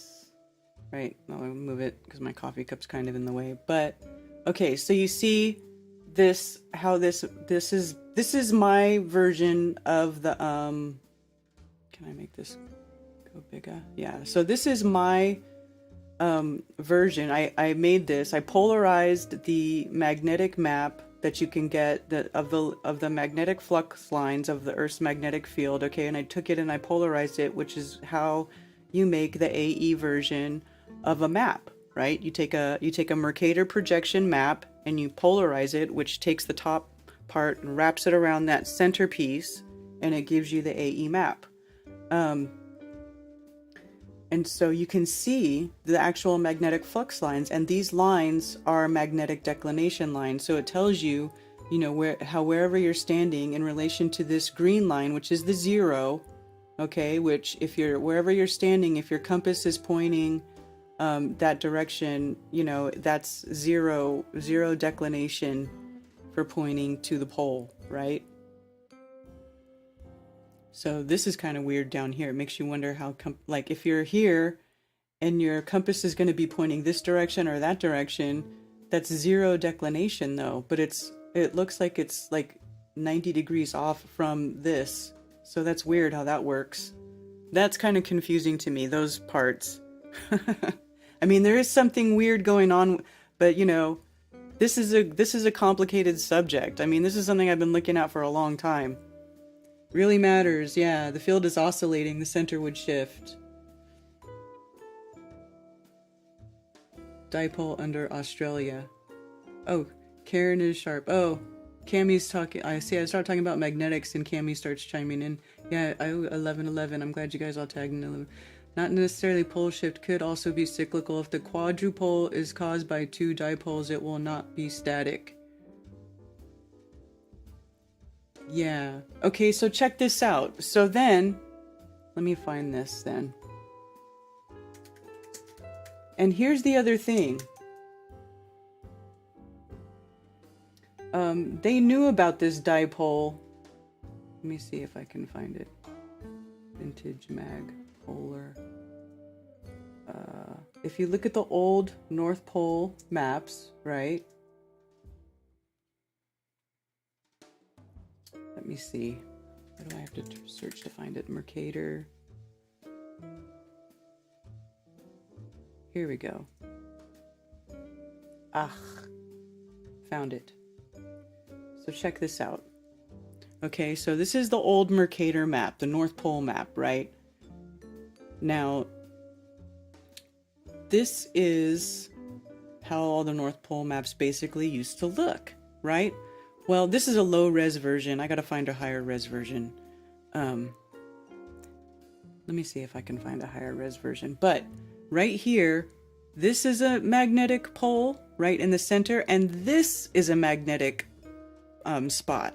Okay, these are both marked as magnetic bodies in the center, which makes sense to have two magnetic bodies to create that quadrupole, whatchamacallit, that quadrupole pattern that I was showing you.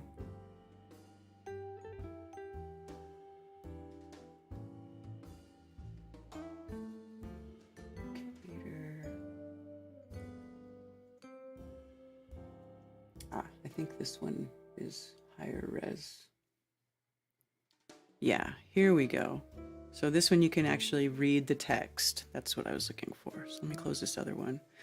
So this one you can read the text, okay? So in the very center, Polus Arcticus, okay? Rupus nigra el altissima. This means the high black cliffs, okay? And up here, Polus magnetis respectu insularu capitis viridis. Viridis, or I'm not really sure how to say it, viridis. Anyway, Polus magnetis respectu coru insulae. Oh, so, okay, actually the magnetic spots are not even in the center. So check this out. This is a trip. So here is the high black cliffs, okay? And here it's saying that the two poles, the two magnetic bodies are not even, or the magnetic points are not even directly in the center. How trippy is that? That they're actually off center up here, and there's two, right? Two Polus magnetis. So you see right here, Polus magnetis respectu insularo. Okay, insularo is like island. So this is where my brief time studying Latin has helped me. Okay, so respectu, that's like in reference to the island. Okay, so in reference to this island, and this is the Polus magnetis in respect to, in reference to, or next to Corio Insulae. So this is identifying a different island. So this is like the Polus magnetis next to the green island, and this is the Polus magnetis next to Corio Insulae. Insulae is island, so Corio Island. That's an interesting name, right? So Coriolis, that sounds like Corio or Aureus, or blah, I don't know. That's a weird name. I don't know what Corio is supposed to be. So, and then this would be Asia, and this is Greenland, and this is like top of Russia, Murmansk's area, right? Down here. And then this is Greenland, Groenland, right here, right? And then this would be like the top of where Canada, northern Canada, where they call it California Regio. So, and then the red, there's the Arctic Circle, okay? So, interesting, right?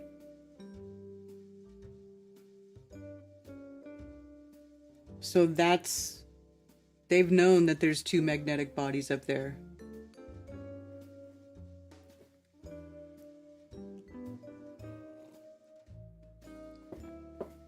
There are four corners of Earth, only one pole. Yeah, I don't know if that's true, Shiloh.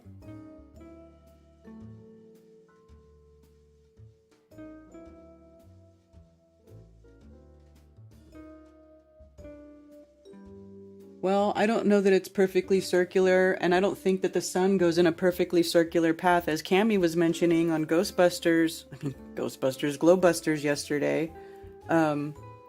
If you guys were listening to that stream they did, she brought up how everybody assumes that the sun is in a the path is in a perfect circle or the equator is a perfect circle.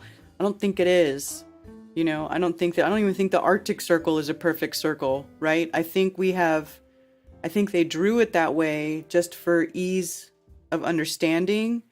But I think if you were to accurately depict it, it would not be in a perfect circle. It would be like an ellipse, like an oval shape or an egg shape or something like that, right? Like that egg shape. And it's interesting. Is there any discussion about Hyperborea in mainstream academics? No, I don't know. Is there? Yeah, insule means an island, exactly. Yeah, elliptical path, 100%. So I agree that it's not in a perfect circle, but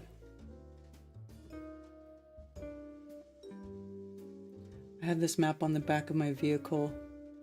Yeah.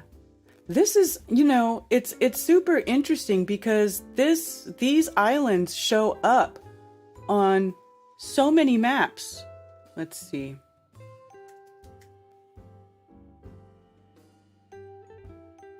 So many maps, right?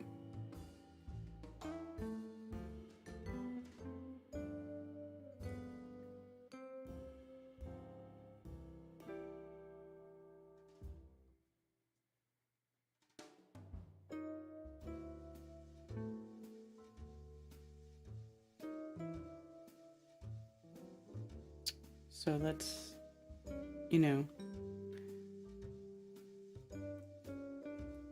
right here, I was trying to find various maps that show the islands in the center. Like here's an old map, they call it a hemisphere, it's hard to read, it's low res, but look at that. It's got the islands in the center. There were numerous map makers at one point. This says 1593 Gerard map. But there were numerous map makers, not just Mercator, that were creating these maps that had islands showing in the center. See, that one's got them blocked out. That's got the islands in the center. These maps I really find interesting, and I'd really like to spend time getting some readable text for these maps, because they have so much text on them. It must say something, right, about what's going on there at those islands. And these are not all Mercator. These are different map makers making these.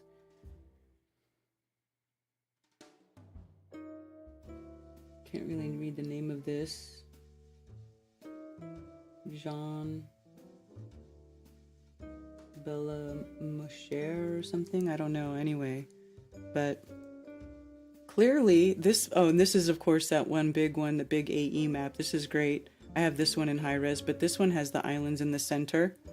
There's just so many. So clearly there were islands there, or are islands there. This map's got them too, right here. That's the north. That's the islands in the center, the 4 islands in the center. So, I mean, they had to be there at some point, and they might still be there, possibly still be there. Who knows?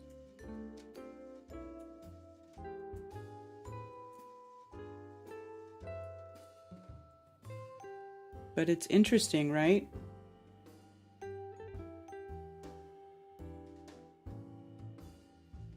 Banjo made a video about the time zones, 18 in the north and 32 in the south. They should be the same. Yeah. In reality, Terra magnetics would not produce a perfect circle.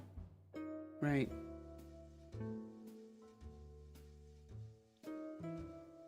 I know they knew this much about Earth's layout because they were traveling with ease in their awesome ships, awesome airships. I mean, possibly? Is that why there's a 4-hour difference between Alaska and Russia and really small islands right there, because the pole runs right through it? I think that's because that's where they decided to put the universal timeline, because also if you follow that line down, it ends up going right through the deep southern Pacific. So they're picking a very low population area to basically put that divider line. You know? And I think for the most part, people probably just don't even ask questions. Yeah. But there's so many maps with those islands in the center. And they, look at this one, has the two magnetic bodies right here off to the side too.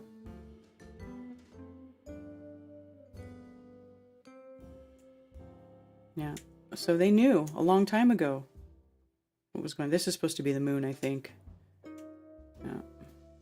See, up here, even this is, they made it into a globular map, but even up here, it's got the islands way in the north, right? And the little estuaries, these little openings here, right? That are supposed to lead into the center. So, they even left that on their little globe, their globe version for a while.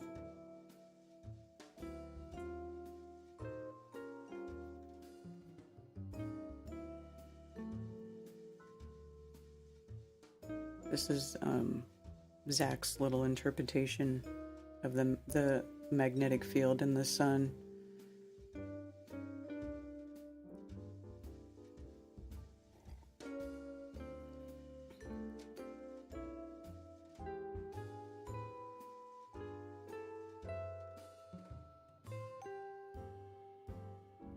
But yeah, so,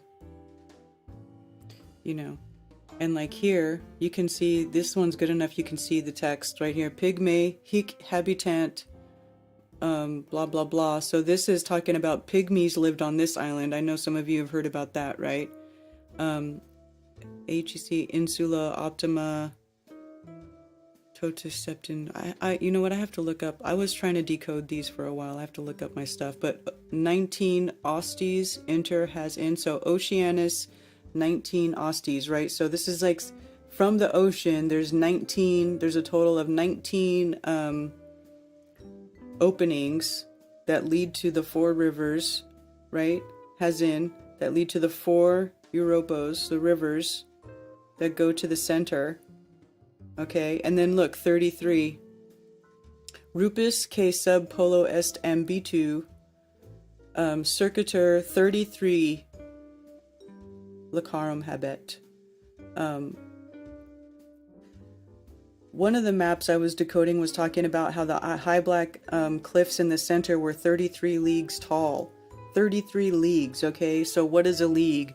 Well, when I went back, you know, leagues over the epochs or different times, a league has been different lengths. But what I did find out is that when these Mercator maps were made, in like 1500-ish time frame, what they considered to be a league back then is equal to what is today a imperial statute mile. So the high black cliffs, they're saying, are what is equal to today 33 miles tall. Is that true? I don't know. But Rubus nigra et altissima is the high black cliffs. And this tells you that they're 33 leagues tall.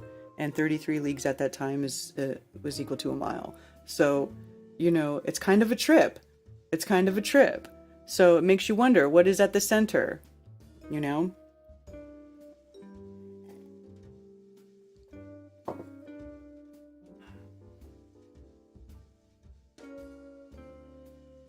What do you guys think?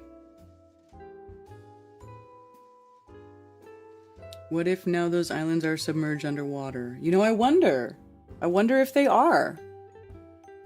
I wonder if they are. I mean, it's possible. 2 pillars, dipoles might create 4 corners. The center quadrupole. It is what I see in reality when I do dipoles directly. Definitely not a 360-degree circle as evidenced by direction of the north in all maps. Behind is the largest body of water ever. Why? I don't know.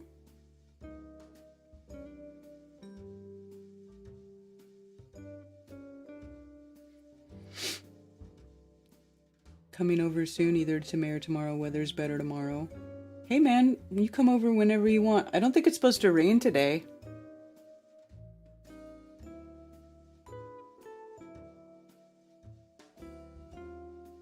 Is that where the Tree of Life used to be and the black cliffs were just the petrified stump? I don't know. I mean, now the Tree of Life though, that could also be like a figuratively the Tree of Life, right? Because here's kind of how I think about the Tree of Life. Okay, let's do the Tree of Life.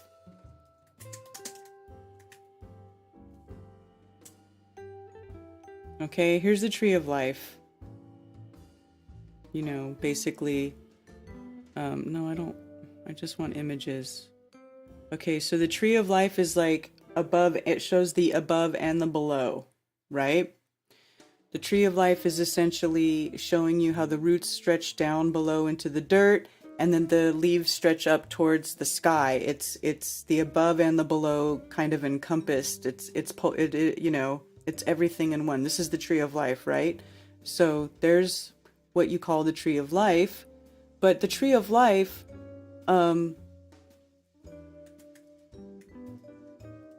know, also resembles a side view of a toroid, right? Like split in half. Let's see. Where can I see a toroid in half? Why are you not showing me a toroid in half? Toroid in half.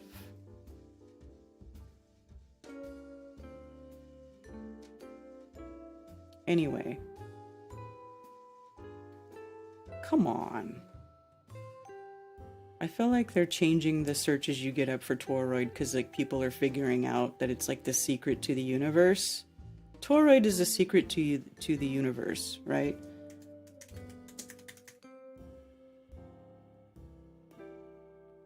Okay, so anyway. Why do I have to see this stupid ball earth when I want to look up a magnetic field? Okay, here we go. So anyway, see how you've got the above and the below, right? It's the polarity. It's showing the polarity, right? The polarity of it.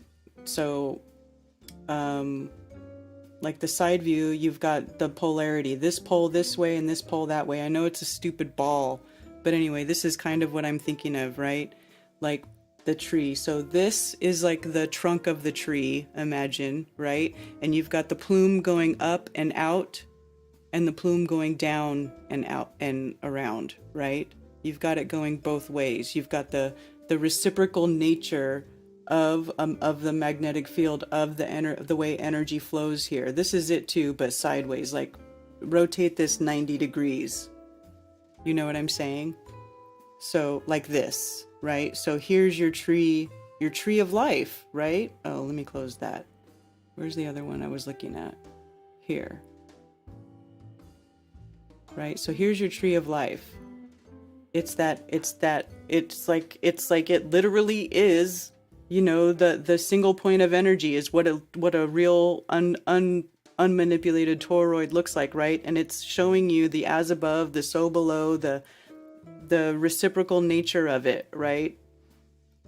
So the tree of life, because we do live in a cyclical universe. Everything is cyclical, right? One thing dies to feed another thing, right? One thing, the decay, the natural entropy of the universe actually feeds the order, right? It feeds what the order of it. Does that make sense? I don't know if I'm making sense, but that's how I visualize the tree of life. So, you know, it doesn't mean that there really is physically a tree there. It's the figurative image of it. It's showing you like the tree, like the leaves on the tree, like the tree grows up and it puts the branches out, and then the leaves fall off the tree and they fall back down to the ground, and then it decomposes as dirt and goes back to like the basic, you know, salt mineral form or whatever, and goes back into the dirt, and it feeds the roots and it goes back up the trunk. You see what I'm saying? That's the tree of life. It's the the reciprocity of the energy in this physical realm. So it's not like there's an actual tree there. It's just the figurative image of it. Yeah, 8 is infinity. So if you have a toroid, like see the side view of the toroid gives you the infinity symbol, because it just keeps going on and on, right? It's that. That's the tree of life. Not like an actual tree. I think it's interesting how, and I think that's just part of the programming that we're growing up with, like science having to quantify everything and put like a physical number on stuff, or be able to physically count it for it to be, something that actually is counted as being part of reality, because not everything can be quantified or measured or, can be seen with the physical eye. Like you can see representations of the magnetic field, and you can have things that react to it or respond to it, showing you that the field is there, but you're not going to see these lines. Like you can't go outside and like see the magnetic flux lines. At least I can't. If you can, that's creepy. But I can't see these flux lines, right? But they're there because, other things respond to them. The physical world responds to it. Things happen as a result of it being there.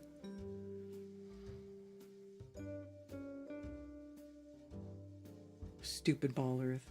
Yeah. And the level plane makes more sense, like the aurora borealis will be like branches. Yeah. Precisely.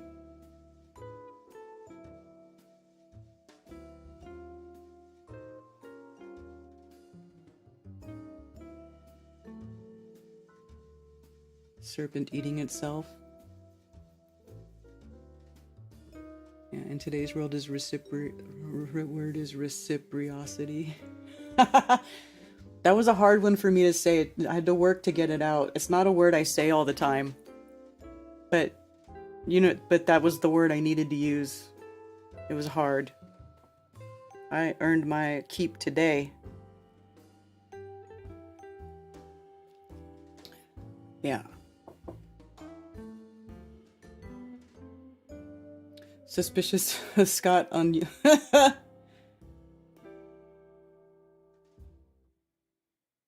How is there southern lights in Antarctica? Well, check it out.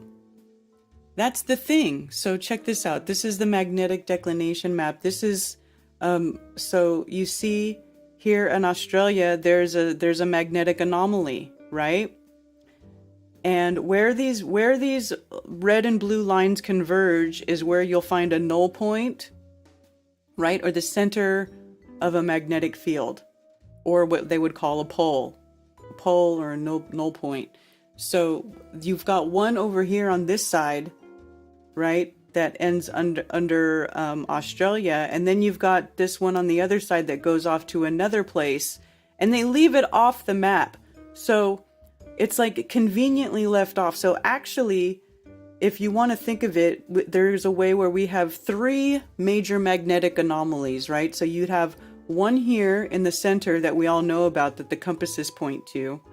Then you've got the magnetic anomaly that we know about here, which they tell you is the South Pole. And then there's another magnetic anomaly over here. But you notice, it's like way off over here. They leave it off the map. So it's almost like they just ignore that one.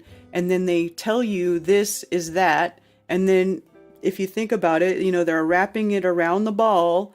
And then they force those 2 points together when actually they're actually over on opposite sides. It could be like there's 3. So like over here, there would be another one of those, right? But they're leaving it off. They just let it go off to nowhere. They purposely give you these magnetic declination maps. Like you can't get the magnetic declination map like this, where it has the center and everything like this in this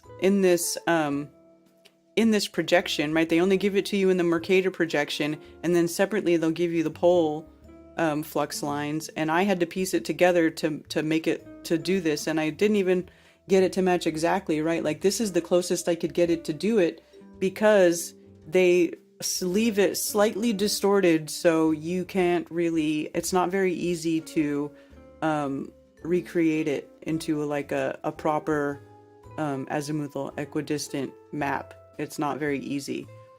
But you can see where it's so convenient for them to just leave shit off, right, past this outer circle, and they just place this pole, or maybe it is off over here somewhere, and they just use this one.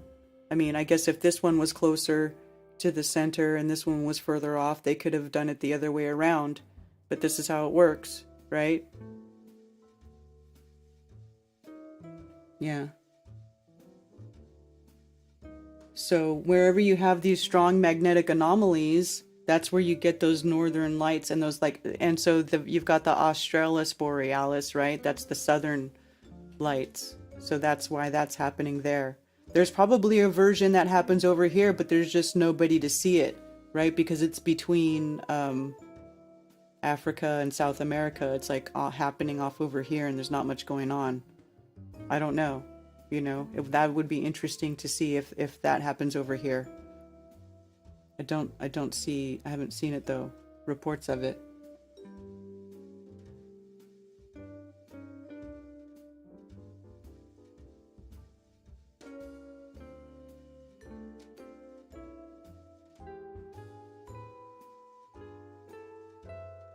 Like overlapping hiking trackers, but using people like truckers across the country.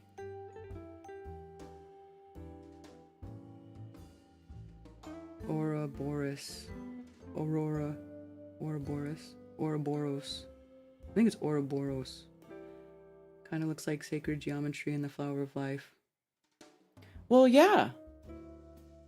I mean, it got this clover shape in the center here. And you know what's funny is like these magnetic flux lines, these magnetic declination lines, all these things line up with like the tides. And like if you look at ocean temperatures, like the ocean temperatures are different, right? So like the Atlantic in the blue part is warm. The Pacific in the red part is cold. This ocean is cold in general until you get close to the equator, right? But it, you know, if you think about it, look at it there. They have they have different polarities. That's why the Atlantic Ocean is warm and the Pacific Ocean is cold, you know? So look over here. It's kind of a trip, right?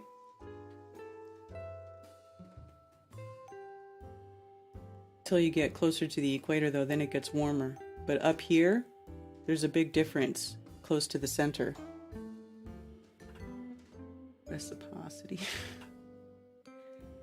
In my opinion, they couldn't, Karen. There would need to be a big piece of land that is not on the maps. I think there's a big piece of land that is not on the maps, but where do you think it would be, Cammie? I always think it would be like over here in the deep southern Pacific, right?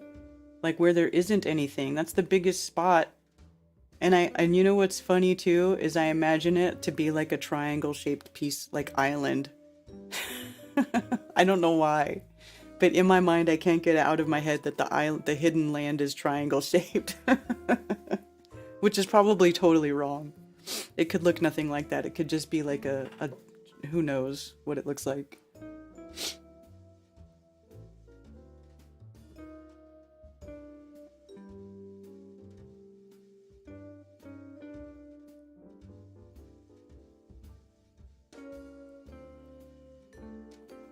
Like the map at the Shriners Club and the boys' bathroom shows. You got. Oh, you know what? I still never did go into that bathroom and look at the map. People kept telling me about it though, but I never did go look at it.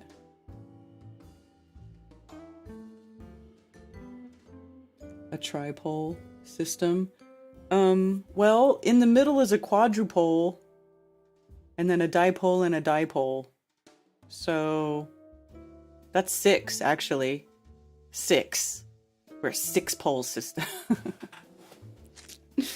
Between South America and Africa. Oh, do you think, oh, down here where the other pole is? Where the red and blue come together, they have no choice magnetically.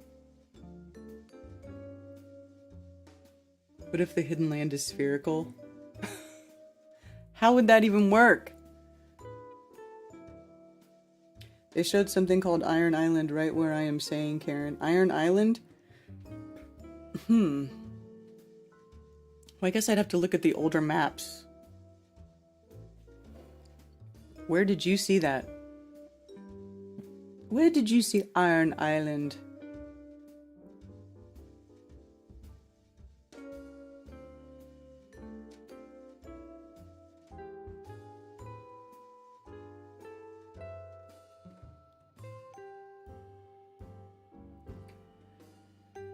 An understanding of the tide times and currents might be a huge clue on how the realm works. I'm working on it. The further north you go, the tide fluctuations are higher and lower. Yeah, that too. That's what I'm saying. Why, how it messes with the tides, like where they're higher and stuff. Seriously. Yeah, you got to look at that compared to the magnetic declination map. It's like, you don't, if you search Earth's magnetic, you see, I just did it. If you search Earth's magnetic field, which, I mean, if you're, in my mind, they should give you this when you search Earth's magnetic field, but they don't. They give you that stupid fucking ball with the perfect toroid going around it, as if that's what the field really looks like, and it's not. It's stupid. So, I mean, clearly, they keep those things, you know, that way for a reason. That's stupid. On the Shriners Club map in the bath. Yeah.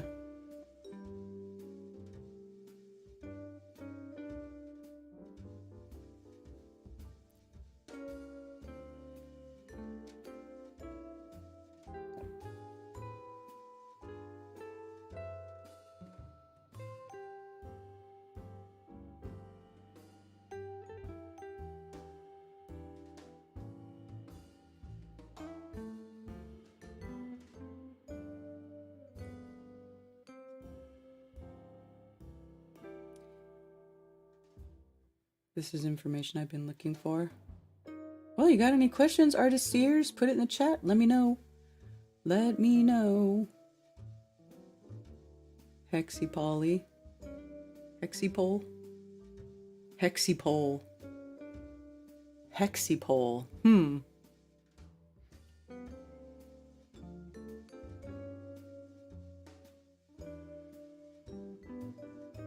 Stupid is putting it lightly, yeah. Well, you know, they just want to keep everybody ignorant. I can trace the ocean limits with this magnetic lines. The Shriners were good to us though, man. I like the Shriners. The Greenville Shrine Club, they were good to us, man. They were good to us. They let us have a big old fat event with absolutely no BS mandates right at the height of the pandemic in 2020, man.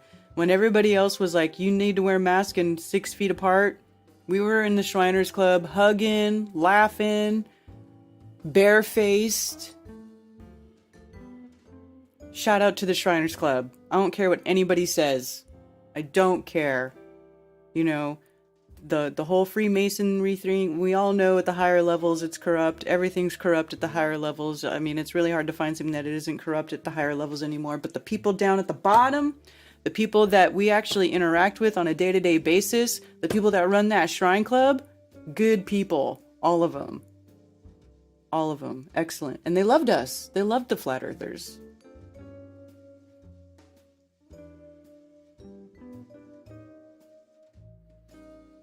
Why are you up so early? You're late. But you're late. I've already been on for like 2 hours.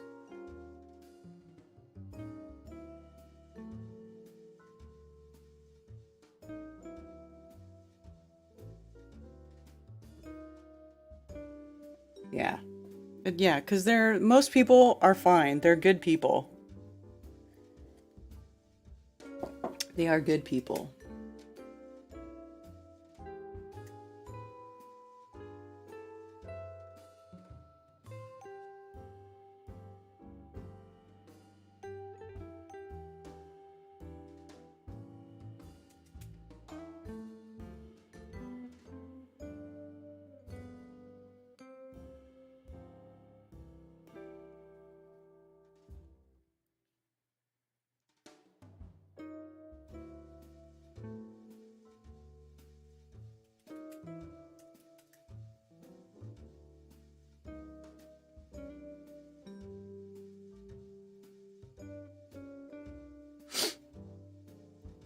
So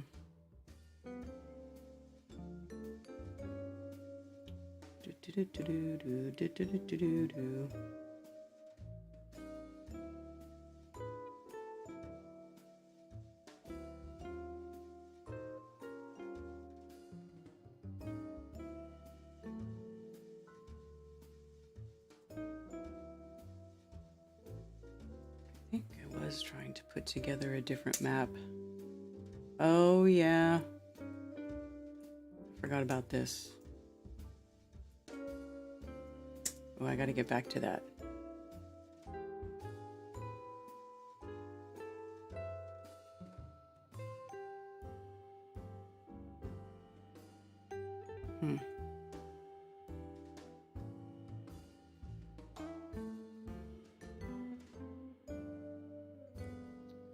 Go back to that old maps.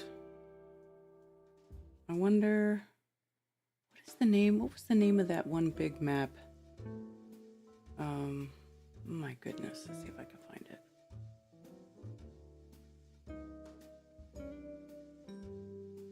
Old World Maps, Hidden Land at the Arctic PDF.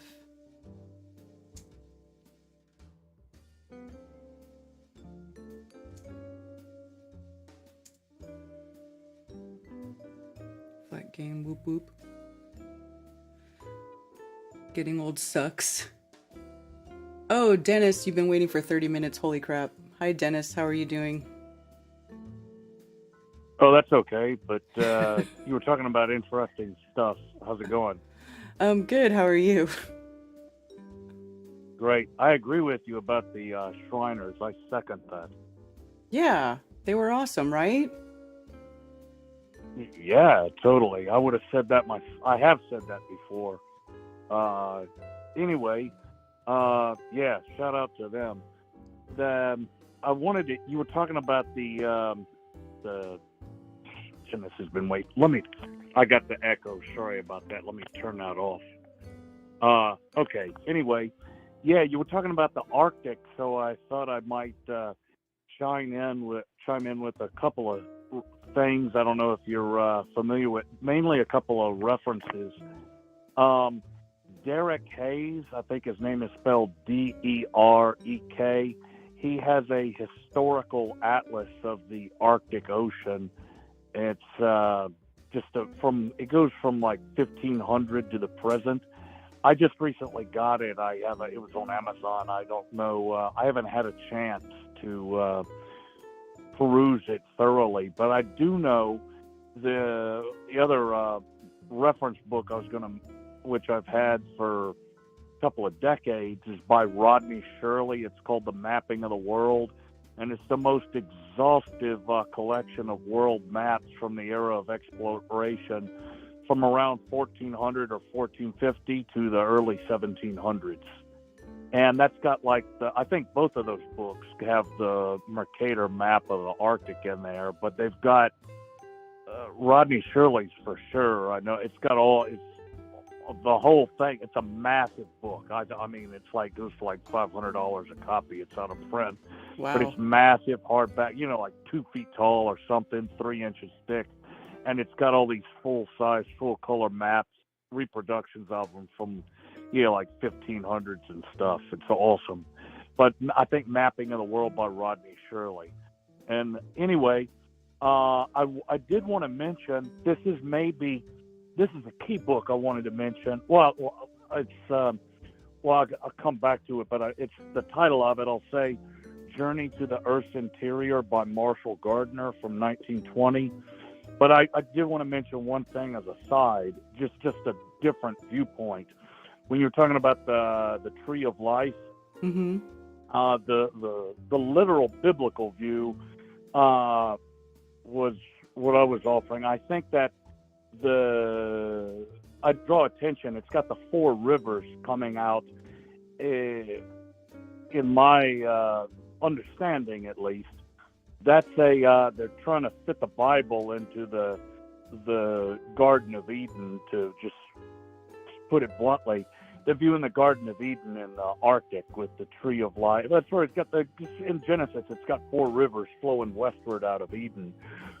where most of the early Christians are the ones who took the Bible, those stuff in the Bible, like the four rivers of Eden in the east. They would have a rectangular.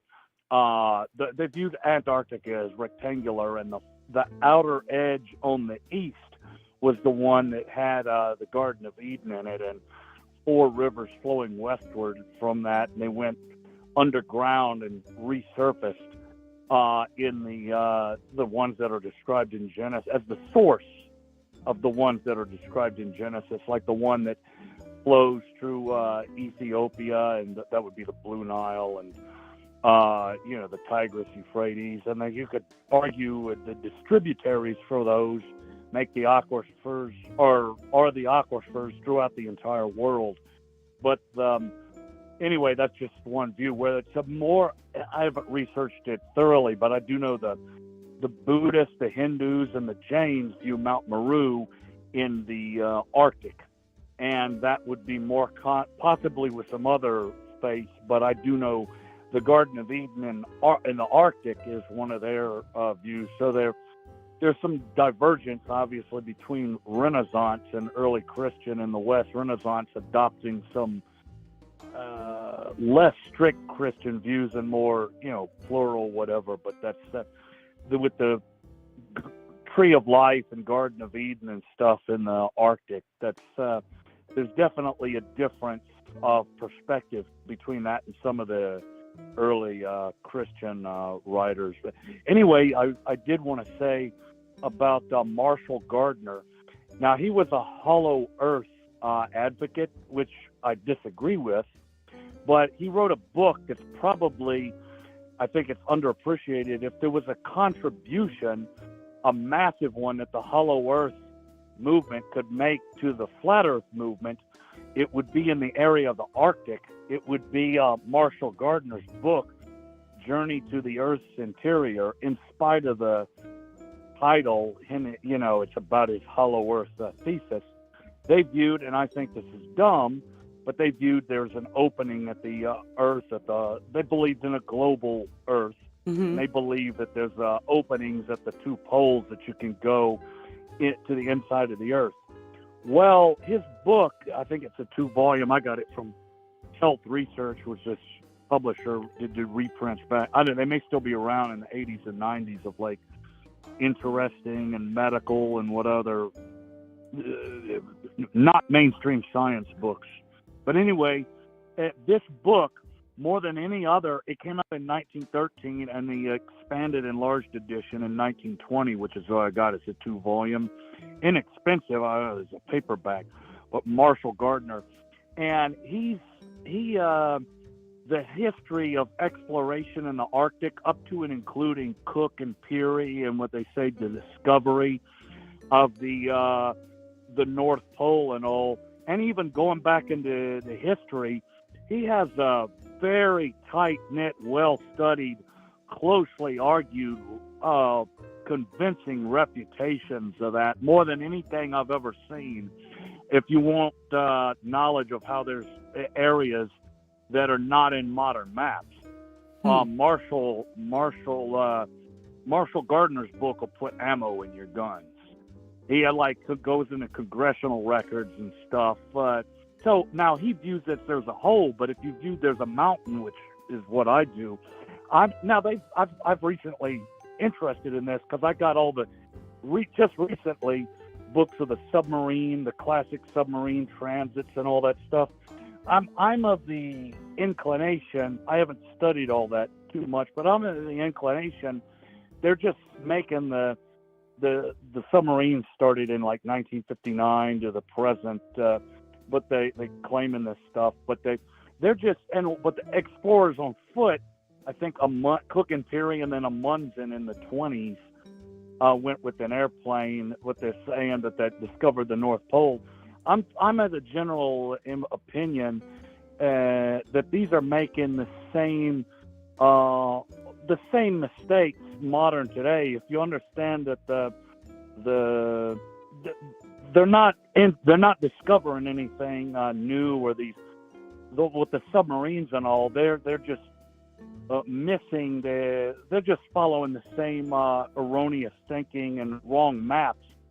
I do understand that in the 1500s was the big sea change, so to speak, in geography.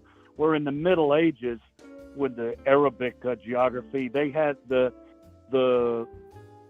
orientation of the world maps and maps was toward the east, where it shifted to the north was the main during and concomitant with the Protestant Reformation, and they shifted this focus to the north as the direction that the most maps oriented towards. That happened in the 1500s, and if there's during that change they lost if there was loss of area to study where there's a loss of lands or areas that went that people aren't even thinking about exploring.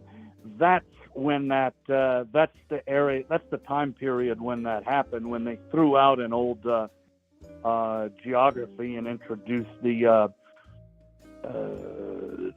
new one. I do know, just incidentally, the whole idea of the pear Earth, that's a ball with a little mountain on top.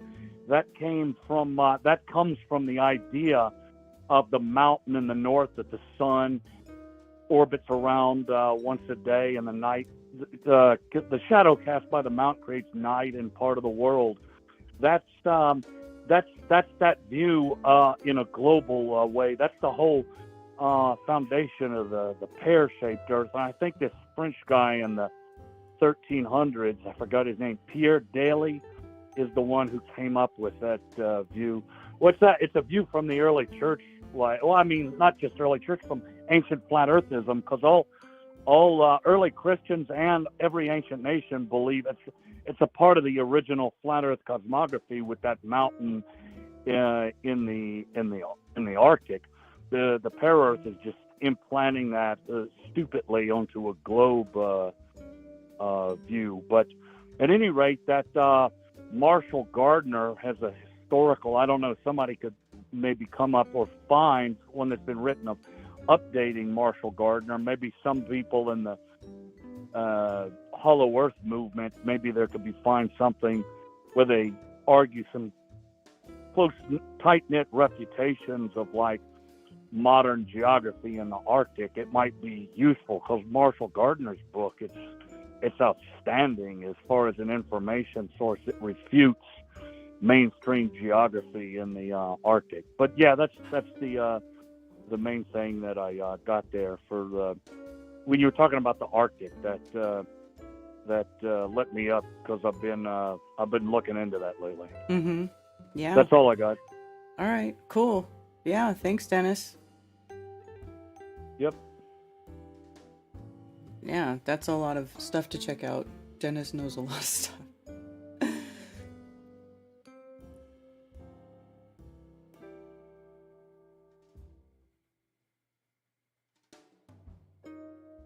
So you are famous, Cammy.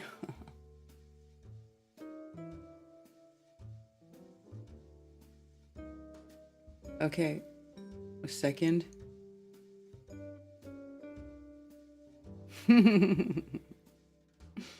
Phones are open, 848-222-2480. So yeah, you know what's funny is while we were listening to Dennis talk about the map books and stuff, which that's pretty interesting. I'm gonna go back and write down the names of the people that he said, and I want to check it out. But what I was noticing, Cammy, is that it's funny how that line goes between Africa and South America, like you're saying, right? And look at this map. This is interesting how they've got land coming up in this older map pretty far north as compared to like Africa. And look, it kind of comes up a bunch here too. This is the Southern Pacific, which makes me wonder if there isn't, a piece over here too. But it could be that there's another piece out here, right? There's another magnetic body. And then another thing I was noticing is that when they split it, when they started splitting it into hemispheres, this would have been like the first iteration of the globe, right? When they start doing this. This is their first time that they're, when they're starting to do that. And they always split it right here between Africa and South America, or at least not always, but there's a lot of them that are split that way, right? That's how they divide the East and the West, is right between South America and Africa. Isn't that funny? I just started, I guess I had noticed it before, but Cammie, when you say you think that's where there's another piece of land that's holding that whatever is that magnetic body, I find it interesting that most of these maps, like even here, there's a little bit of land that's coming up, to, what is this? 50, this is 40.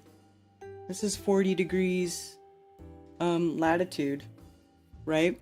So that's pretty far north between,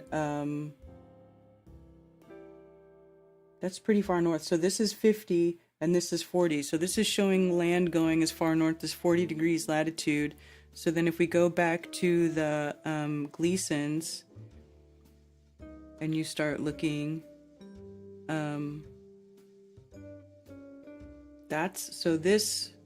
this right here is 60. This is 45. So this right here is where 40 would be. So it's got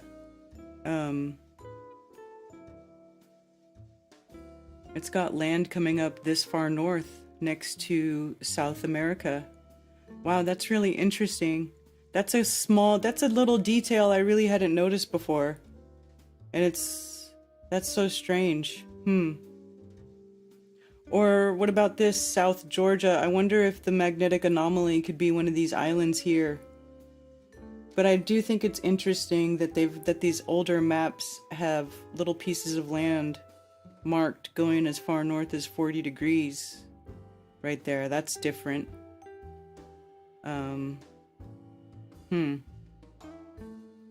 So right here it's got it too, right? So it's got its latitude line. It's got this piece of land coming up here, and it's above the most southern point of South America.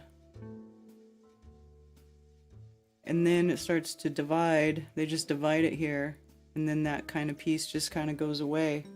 That's interesting.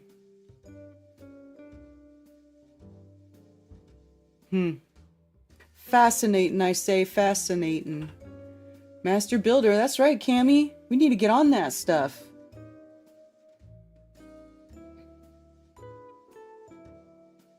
Hey, Benjamin. Hail.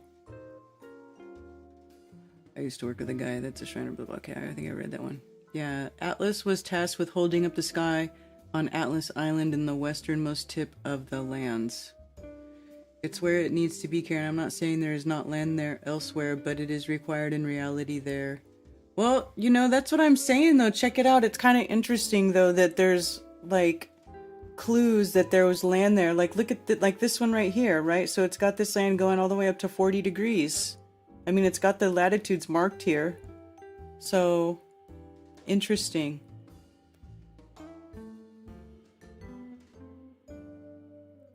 And look at that. Isn't it funny, though, how, like, they all split right there. Now I find that curious. It just gets curiouser and curiouser. And then look at the shape of South America here, man. And again. Okay, well this time the land doesn't go up to 40, but it does go above 50. This land here is going above 50. And what about here? I can read these numbers. 50. So they've got it,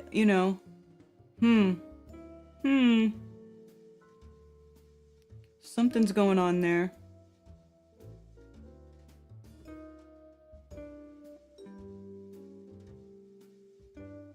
Right here. And then you'll notice, like, yeah, they've got their line split right there. Fascinating. would like to see if I can find any more. Hints of land. Oh, it's North Pole. No. It's Mediterranean. No. Flight map.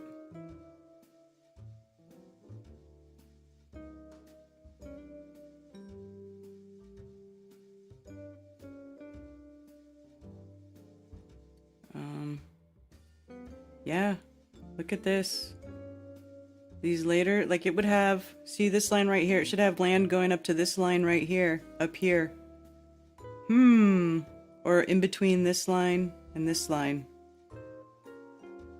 That's where it was on those other maps. That's interesting. See here, split between South America and Africa again. That's what they like to do. And so, well, here it's not split there, but so here's South America, and then here is Africa. So we're looking for like a right here, little missing link. Well, I mean, I guess it doesn't have to be. Oh, here we go. This looks a little bit more. Let's see, what line is this that it's going? You see, this is, it's like they start to pull it back over time. So,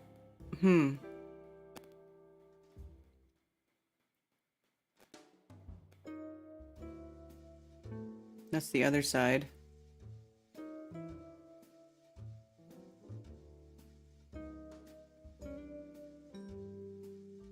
Yeah, so right here.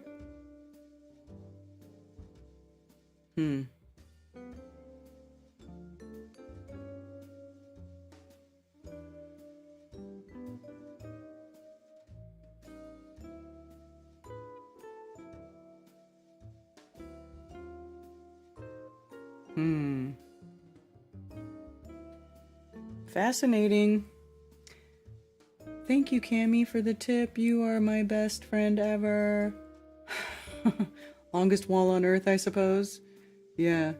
He also invented the first parachute that was tested in 2020 and it worked great. Wait, huh? Who? What? I love Da Vinci's map, bird eye view in the 1700s, hundreds of years before anyone took to the skies. If you believe the story.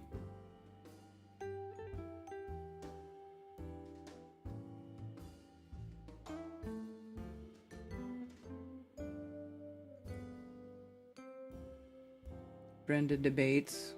Go away. I don't care what you have to say. I don't care. I don't want you polluting my airways. Yeah, you're full of crap, by the way. Full of crap, and you're a liar. And I will not entertain such nonsense. Not gonna do it. Wouldn't be prudent. Waste of my time. Antarctica is divided between East and West Antarctica on old maps. Then they moved the grid lines and it really didn't work anymore. Yeah.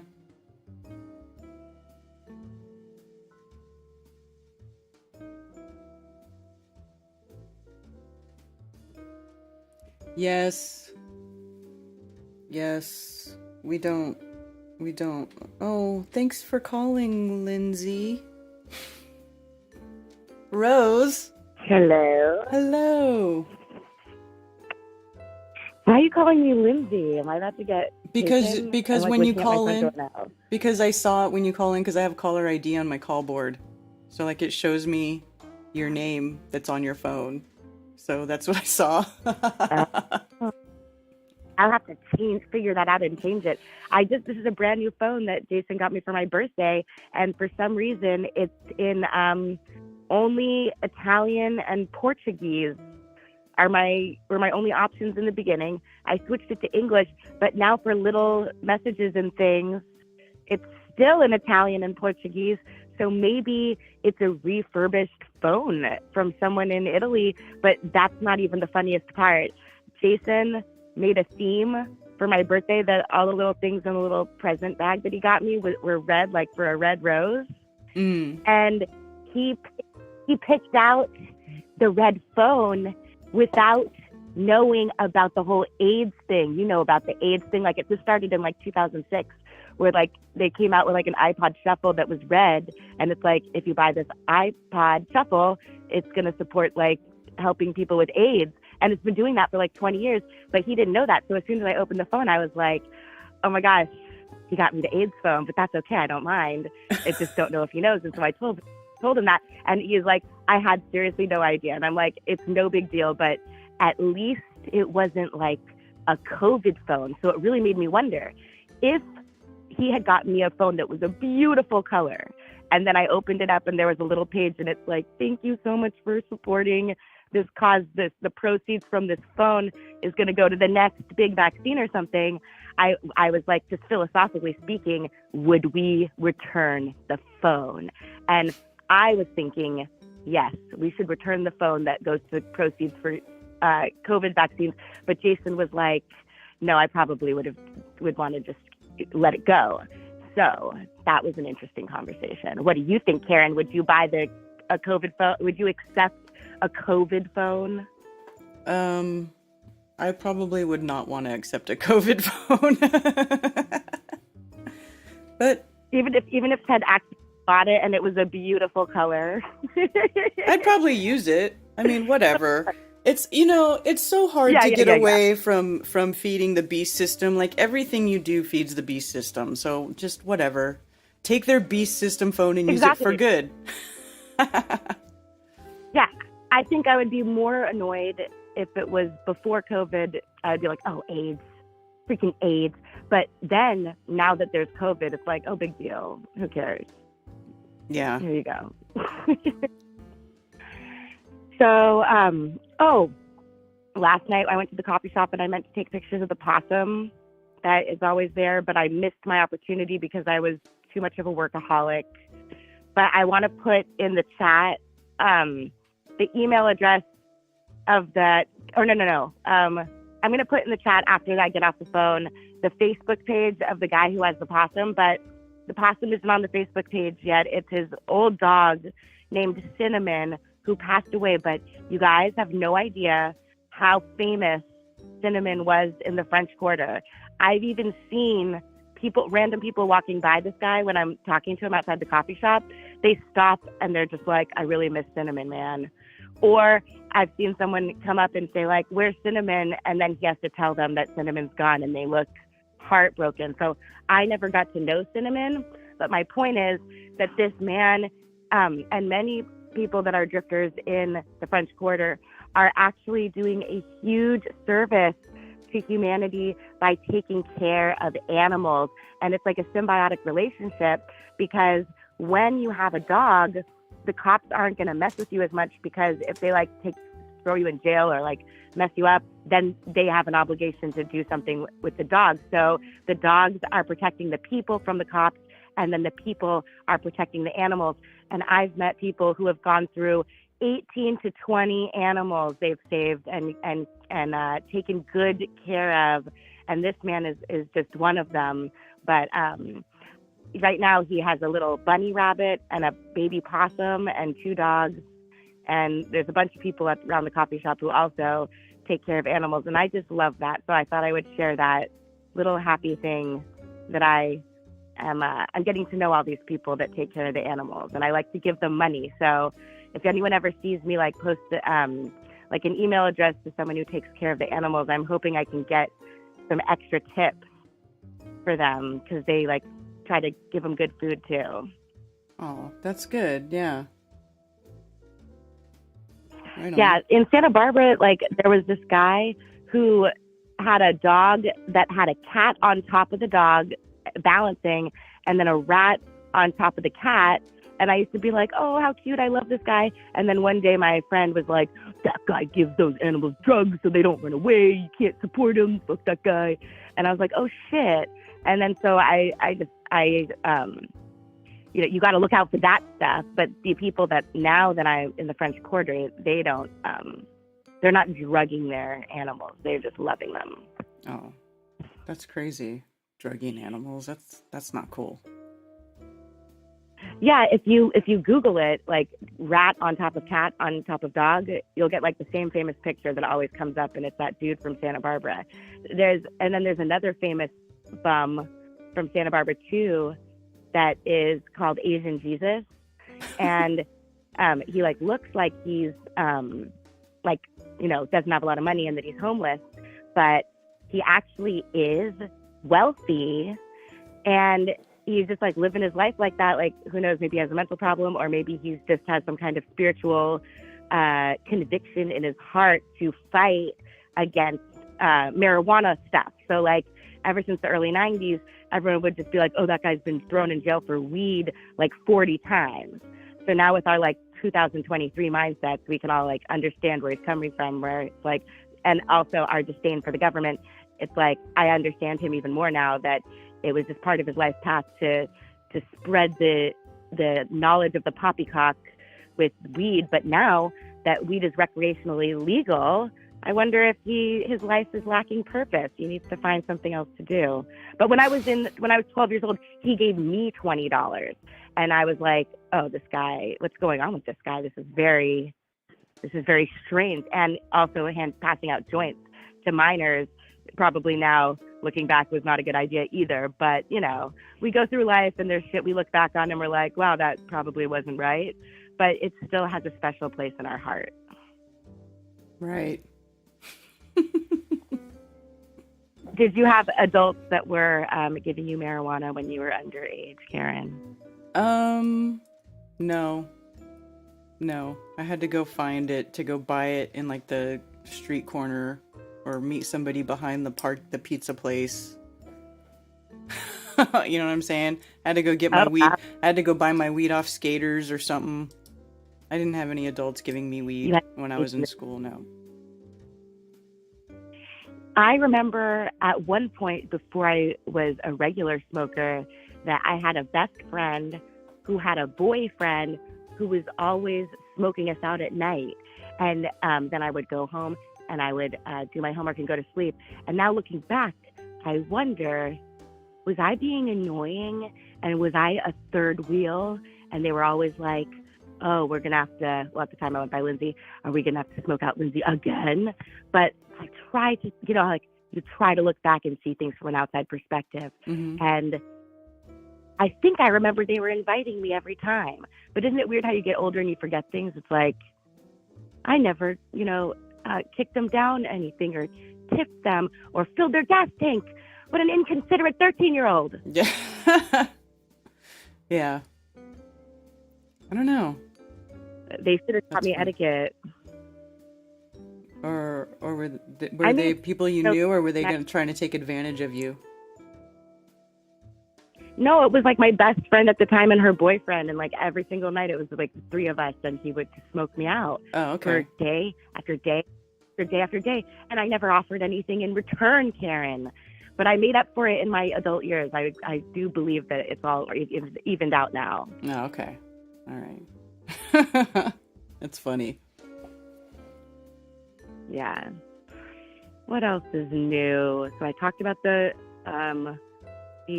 drifters with the animals, and I gave everybody Crow 777 stickers, and I talked about marijuana for no reason.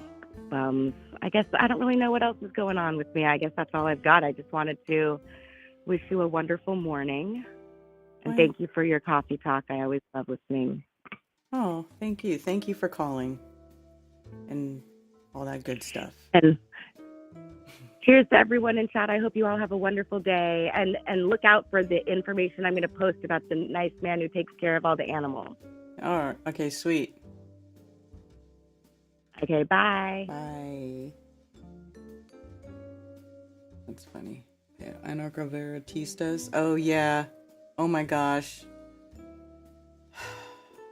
I know. Yeah, we did another episode, and I didn't ever finish editing the second episode, and now I even wonder if it's worth releasing, because now it's old. God. I'm so lame. You know, it's hard, man. It's hard to set time. It's hard. I thought I would have time. It'd be easier for me to spend time, to like set aside time to edit that. To edit those in a timely manner. Boy, was I wrong. That was dumb to put more stuff on my plate, but I still want to do it because I think it's a cool show. I think it would be a cool idea. I still like it. But man, it's hard to find time for stuff. I suck. Oh wait, I forgot one more thing. Okay. What's that, Rose? What's your one more thing? I'm sorry. Now I remember like the whole reason I even wanted to call in. I just want to send a shout out. I want to shout out to my Aunt Bonnie, who is waking up, and she's been texting me about gematria and numerology, and she's so interested in truth, but only half the time because she's bipolar. So I don't know which time it is, whether it's the high or the low, that she's interested in truth, but I want to shout her out. But you want to know the funniest thing about my Aunt Bonnie is that she works at a special school, not for people who are retarded, okay? But they might as well, they're like treated, they're pandered to like they're retards, but really what I'm figuring out is that they're actually not retarded, but their parents just have so much money and they're problem children. You know, they've got like behavioral issues where they like have problems with authority. So basically it's like a school for rich kids where they just don't even make them try. Okay. And I was just I had this suspicion about it, you know, over the years, but no real proof, you know, because it's just, I'm only going off of little things she says about this quote unquote special school, you know, asking like, oh, are there autistic people there? Are there Down syndrome? Like I'm trying to, and she's like, no, just, you know, people with problems. And I'm like, everyone's got problems, but I guess they're just paying extra money to do nothing and get straight A's. That's all I can gather. And I proved it. And you know why? Because, wait for it, my Aunt Bonnie is now teaching Spanish. But she doesn't know Spanish, Karen. She doesn't know Spanish. She's teaching Spanish, but she doesn't know Spanish. That's hilarious. She doesn't know Spanish. Like last night when I was texting her, she was like, I would love to keep talking, but I have to hasta luego and make a test for tomorrow. I'm like, okay, you go hasta luego. It's too funny. She could cheat. She could just get like one of them Spanish apps. Huh? Said she could cheat. She could just get one of those learn Spanish apps. You know what I'm saying? I don't even think that she needs to do that because I think that she must have some kind of like textbook and she just probably like copies words out and then looks up the definition. So I told her, I was like, Bonnie, like you've got to let me like call in on Zoom and teach the class because I actually speak Spanish and you know I could even speak you know in full sentences, Bonnie. If they want to hear a full sentence, you can call me. And she's like, I don't think I'm allowed to do that. And so it's so weird how the world works. Like, why would a non-Spanish speaking teacher feel like they're not allowed to let someone who actually speaks Spanish call in? It's not like I'm going to call in and speak Spanish and say in Spanish that 9/11 was an inside job. You know? But anyway. Yeah. One day when she's like having a manic episode, I'll be like, invite me to your Spanish class, Bonnie. I want to educate children. Just goes to show you that what a joke education is, like modern education. They make you feel like it's so necessary. Like if you don't have that piece of paper, you know, you're not worth anything. But man, it's like, what a joke. Yeah. And this is the real bipolar, not like, oh my God, I'm so bipolar. Like she is the real, well, back in the day in the 90s, it was manic depressive. That's what they call it.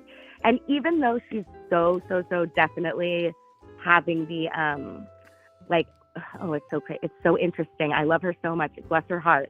When she's up and manic, I remember she used to like, I don't think she does it anymore, but when she was younger, she would like buy cars that she couldn't afford, like sports cars too. Like imagine like old Jewish aunt, but like just driving home with a sports car, you know, like what a drag to like, you know, do that, you know, when you don't really mean to, I guess.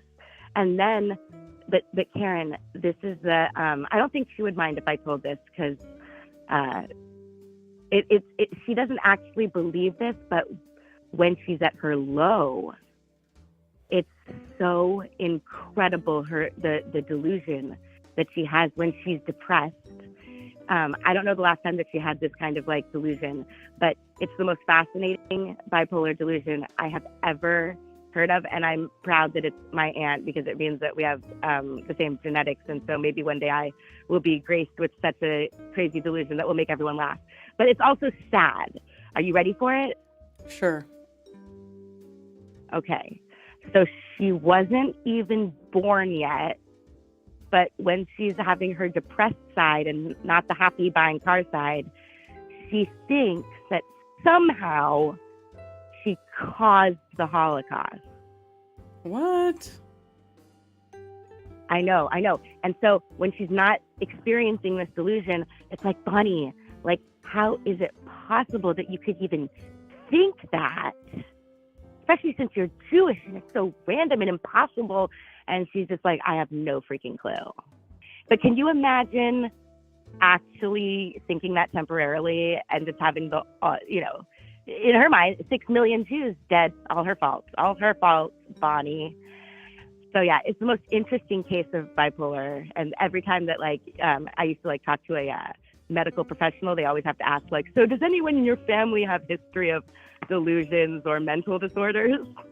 And then I'm like, do I bring up Bonnie or not? Is this going to affect the credit score or not? Because it's so interesting and fun to talk about. But according to the research in allopathic medicine, there is a connection genetically with mental illness, so they say. But I have to wonder if that's even true or if it's just a spell being put on everyone's mind. I don't know. There's definitely something that goes on where people's heads get messed with, so who knows? Because one could argue that when people have generational, passed on mental illness, that it's actually something about the environment or maybe the culture. I don't know. It's maybe it's like a mixture, like nature versus nurture. So you got the gene, but then if you have the cultural, environmental aspects, then epigenetically your crazy will turn on. It's possible. Yeah. Well, okay, so that was the punchline. Yeah. Okay. I think that, me personally, I think it's just the beast system, man. The beast system messes with people in unnatural ways. They do that on purpose. She's a wonderful human being, and there's no reason why she, of all people, when she's in her manic depressive depression stage, should think that she would cause people to be dead before she was even alive. It's insane. Yeah, that is insane. Spanish, so at least there's that.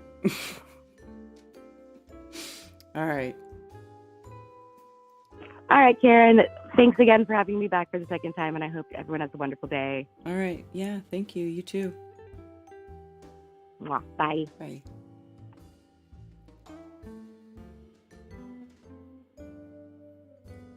What?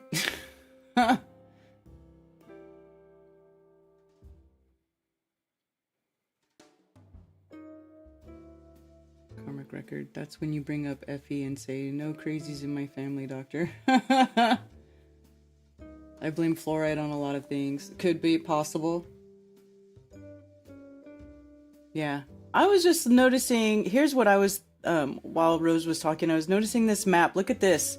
So this map has the land coming up to almost 40 degrees on the southern latitude, right? So that's between 50 and 40. And now, they let you go, you can't go anywhere below the 60th, but above that, they show you that there's no lands there. So I find that interesting, but I thought it was interesting here. What is this? Over here in the Pacific, I wonder if this is what they thought, because it's La Barbada, Los Volcanes, this is where, volcanoes. I wonder if this is them putting Hawaii, or then there's Los Volcanes up here. So makes me wonder, like, what is this? Are these, this up here looks like it could be the Hawaiian Islands. Insulare de los Corrales de los Reyes. This is all in Spanish. Spanish speakers, help me out. Inci de las Tiburones. I think that's sharks. Australis. Australium, Nonuli, Magellan. See, then it switches to like Latin sounding talk. Tierra del Fuego.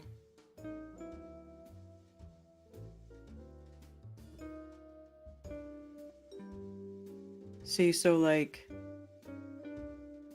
you know, it's almost like before Australia was fully known to be like an island or something. They got a lot of land down here. Like, they feel like they're surrounded by land, and then they've got the 4 islands up top. This map's really fascinating to me. Very fascinating. I don't know what year this one was made. Ortelius 1570. Wonder if I can find more copies of this. 1570 map. So, yeah, man. This is it. This is the biggest version I can find here. View file.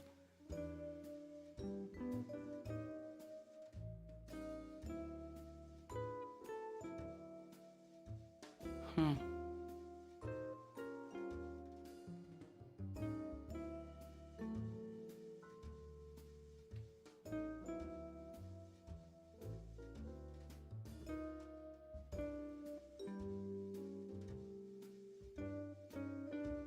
$15.70.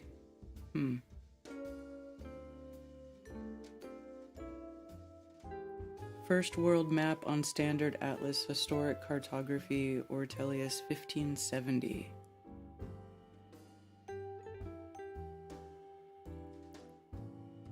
Yeah, this is weird. What is that?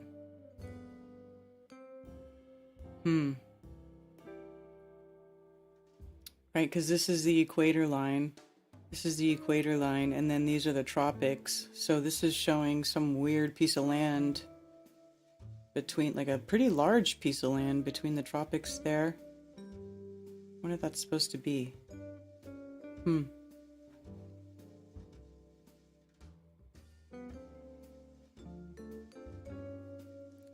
Yeah, so here. You can look at it. Right, this part right here.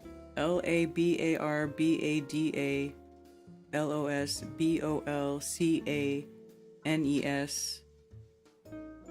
And this is R de Volcades. This is spelled a little bit different.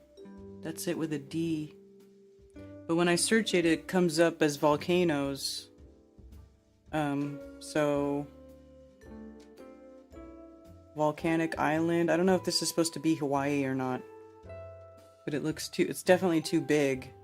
And Hawaii is north of the equator, not south of the equator. Actually, Hawaii is supposed to be right here on the tropic, isn't it? Or it's south of the tropic, but it's not south of the equator, so this is something different right here. That's weird.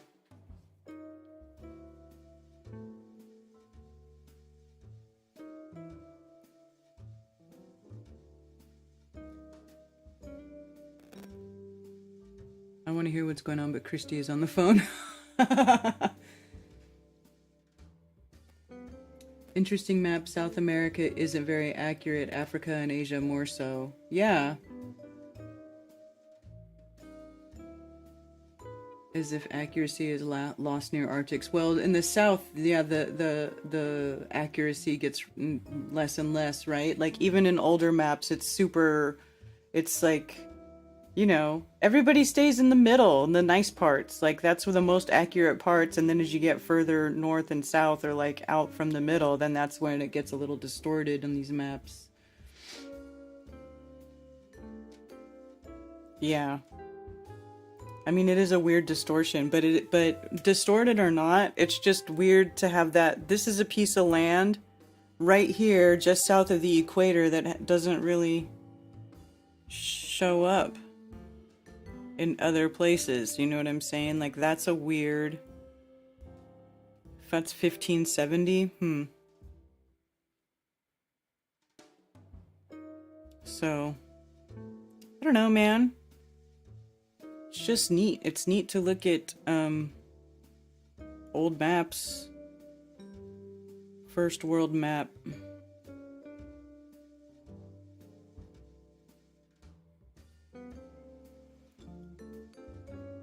can get it. I guess there. This guy's selling copies of it. It's interesting. I wonder. Oh, look at this. What's this? Oh, this is the Mediterranean.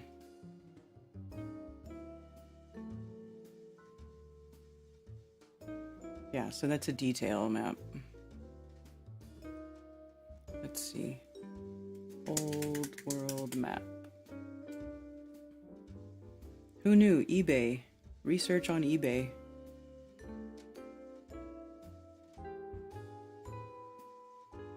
See, look at this little piece of something showing up right here.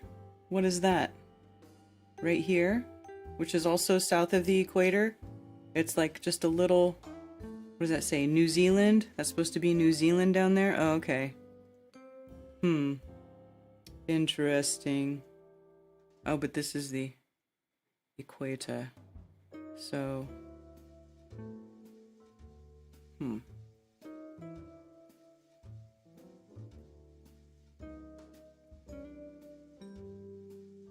It's got the Antarctic wall at the Tropic of Capricorn. Right.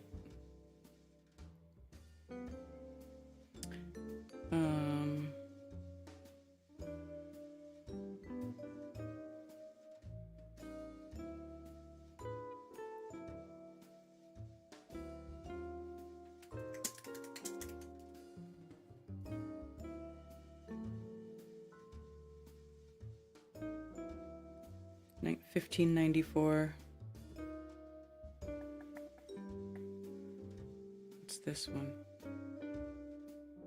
See, this has weird land right here too.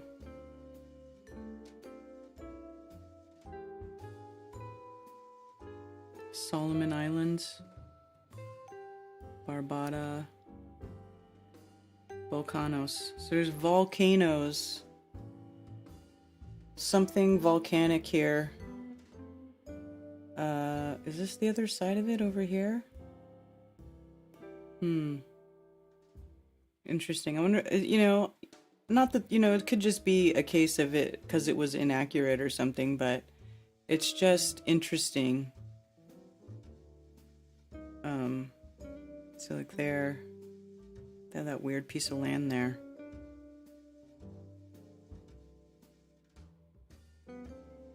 (1703) world map.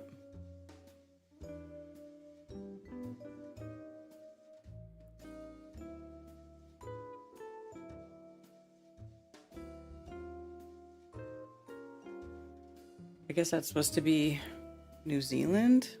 I don't know. That doesn't make sense. That's really weird. But it makes you wonder if there are lands that are only above water during certain ages. You know what I'm saying? I don't even know if that makes sense, but it makes you wonder if there's, these, like the islands in the center,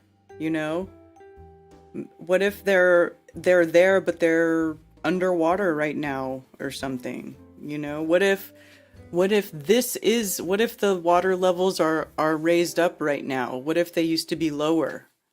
And then at lower elevations, or when the water is lower, maybe these islands become more visible? Like where they're telling us to be afraid because we're going to get flooded out because of global warming. What if the reality is that the water levels have already gone up and they need to go back down again? Maybe there's a cycle where the water recedes a little bit, and then maybe some of these things that we see underwater will become visible again. I mean, I don't know. That's just me thinking out loud. Like I don't know if there's anything to that or anything. Really? Volcanic islands in the Pacific.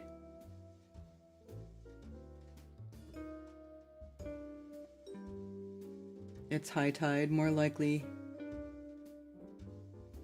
Yeah. I'm always blown away by how much the land changes here. Seriously, water does change everything. It changes a lot. Even when the water was lower, it looked like the moon map. Hey, you know what? If we see that, possibly so, but I still don't think so. I don't think so. Because the moon map doesn't have the 4 islands in the center. Right? It's just nothing. Like this part right here. In fact, I was going through my moon map, that one stream I did where I broke down the moon map, and then I was gonna clip it out and upload it as a separate clip, then where it's just the moon map stuff. But remember, in the center of the moon map, though, it was just a big blob. They had to take those parts out to account for the islands in the center or the north part, because on the moon map where they say it is, it's all dark. That's my biggest contention right there. That they are highly selective with where they take the dark spots and the light spots, and where they say the pole is, it's all black right there. So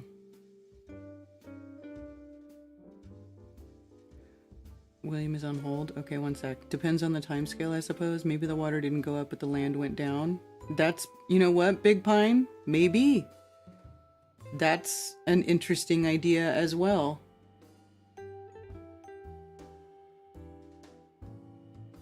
The giant trees on Earth were chopped down, and then that caused the water level to go up. So they chopped down the trees and threw them in the ocean? So then we just need to go find giant tree remnants in the ocean if they did chop them down and throw them in the ocean. Well, first of all, wood floats. And so they would have to be floating there for quite some time to become fully saturated with water enough that they started sinking to the bottom. And if they did get fully saturated with water and salt and sink to the bottom, then they would still be there, preserved somehow for us to find. Because that's how petrified trees work. Like, there's a whole business. I don't remember if you guys there's even a reality show that used to be on called Swamp Loggers or whatever, where they go and they find these trees that when they used to do big logging operations, they would chop down all these trees and they would throw them in the water. And then that was how they transported them downriver, right? They would float the logs down the river and then they would pick them back up off the river. Well, some of the trees that they chopped down were bound to not make it, right? So they became saturated with the water logged, and then they sink down to the bottom of these rivers, and then they sit in the soot, and that's when this process starts happening of the opalization or the crystallization of wood. Like, it starts to get, as it's soaked, there's no oxygen, there's no open air and oxygen to promote the decay of the wood, right? The oxygen is removed, and now it's submerged in the water and the soot at the bottom, and then those trees then get preserved, and then they have people that go out and they go find these logs, they pull them out of the bottom of the river, dry them out, and then they cut them open, and they make these beautiful wood slabs out of them, and the color of the wood is absolutely amazing. It's almost like they're partially crystallized wood, right? So if that did happen, if there were giant trees and they were thrown into the ocean, then we would be able to find them somewhere deep in the ocean. If that did happen. Sometimes you just have to throw a grenade on a Moonday.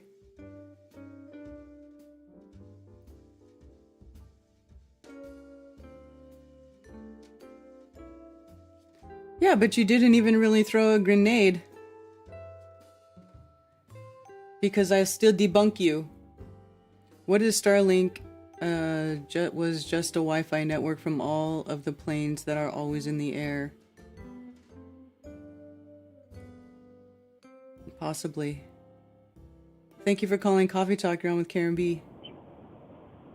Hey, good morning, Karen. How are you? It is William. Hi, good to hear from you. What's up? Oh, yeah. I was just catching you. I was listening a little bit when I woke up, and then I'm now finally on the road. So I believe you're onto something, Karen. I think all those giant trees that got thrown in the ocean, that is what became coral. Coral? But coral is living rock. Coral grows, though. Yes, but it's what came from the giant trees. It's just, trust me, it's fact. And I'm going to write a book. Okay. And then it'll become, and then it'll become back. Actually, no. Actually, I think what really happened, I think all those trees finally just petrified, and because of the gravity of water and the earth, that's why we have continental shelves. So the continental shelves are actually the remnant of all the giant trees they threw in the ocean. So it's one of those two. So I'm sure we get some scholars debating over it, and then, I don't know, we'll see what happens. What do you think? Mm-hmm. Okay. So anyway, I saw you looking at the map, and I didn't know, recently I was kind of looking at Google Earth, and a question for you. So I used to do that 8 years ago when I first found out about this, and I was curious, and I'd look around on Google Maps. And you could look at the South Pole and stuff up near the north, and everything was in pretty good, like you could zoom in pretty good. But today, as in a week or two ago, I was looking around, and everything in the South Pole or Antarctica and everything up north is now purposely fuzzy and very pixelated.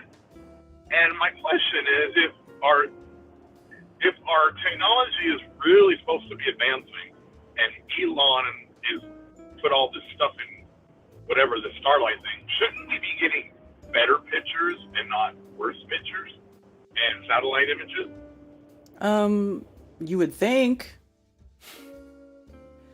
Yeah, but it's not the case.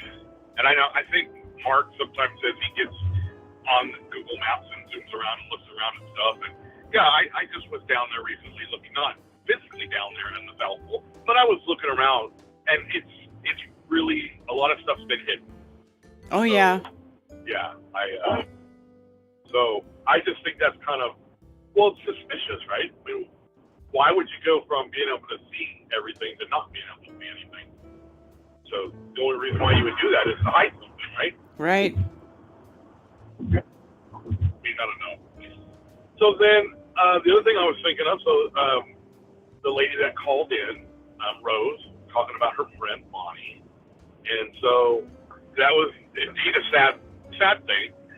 But I didn't know. I know Mark knows about Jordan Peterson, and you know who Jordan Peterson is, right? I think so. Remind me. Well, he's a clinical psychologist that came from Canada. He taught in Harvard. He was associate professor, and he was a clinical psychologist. He dabbles with the psilocybin and all that. Is a spokesperson, has been propped up, was very sick for a while, but stood his ground when the universities in Canada or Harvard tried to make him say he had to call people by their assigned genders or whatever those 127 things, and he refused, not on the part of this being disrespectful to his students. He wasn't going to go along with legislation that told him he had to. Right. And that was the distinction he made. So they tried to get him fired, and it backfired. Then he got really sick. So he's pretty popular. He's got a big following. I've even wrote him to no avail, no answer. Big surprise. He's pretty famous.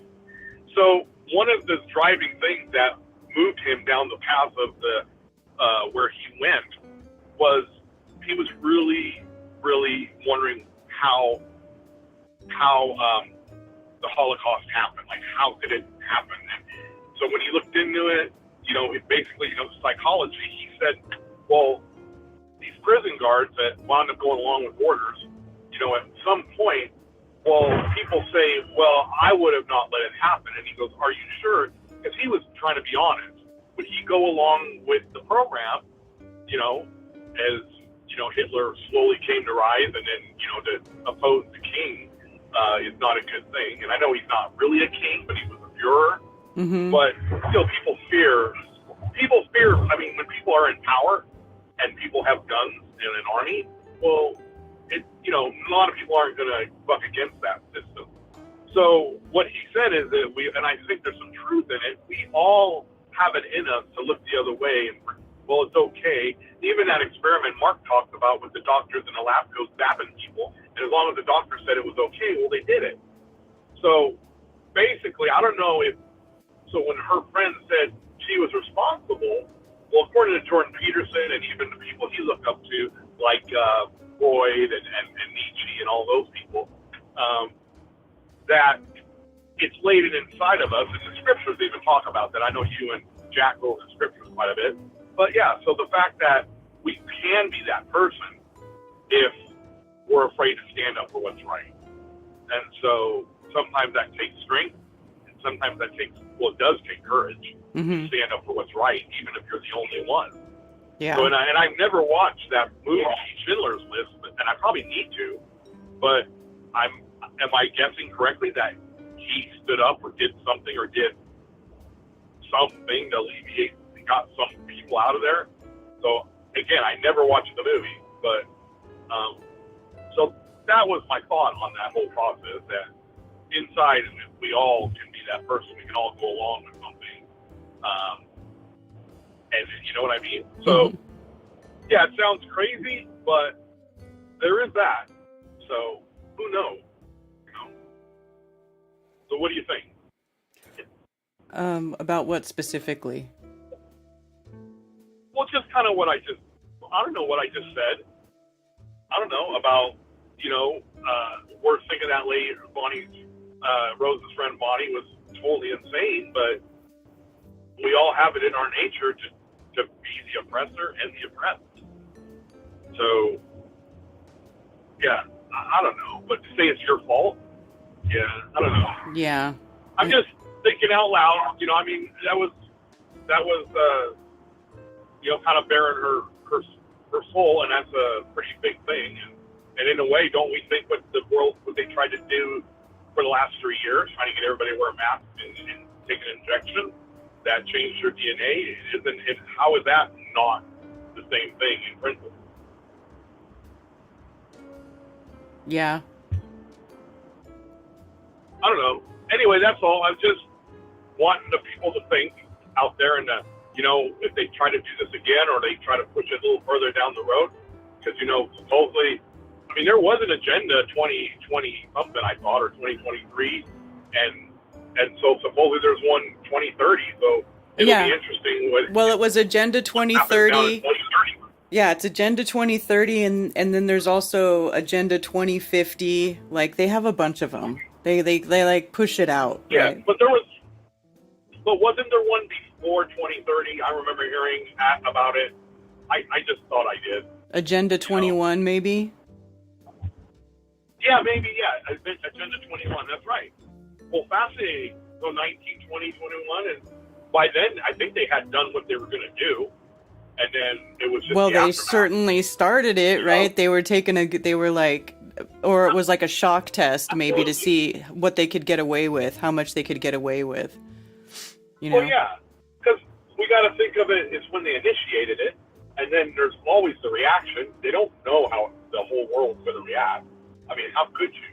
You could put stuff in place. You could have backup plans. You could have, and obviously reasons and lies, but the reasons kept changing, the justifications. Yeah, but here's and then they had to get out of it. Yeah. Even Mark was saying, well, what do they? Nothing happened. So where's the big event? And it never happened.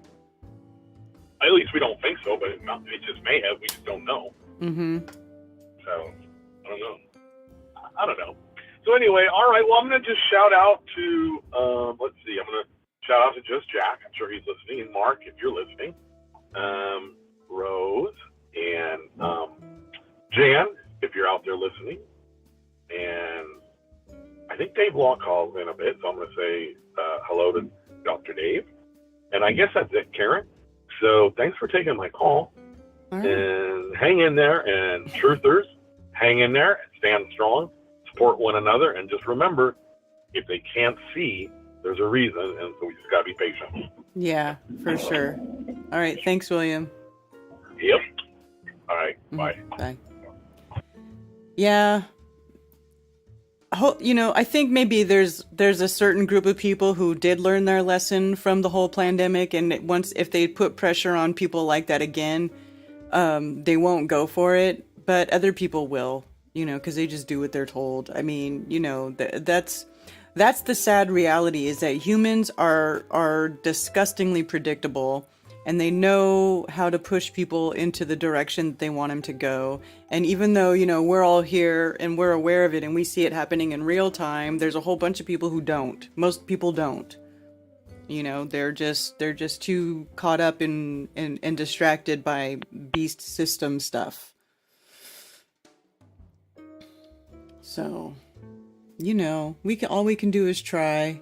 Mark Sargent! I'm always lurking and listening, mostly lurking. Yeah.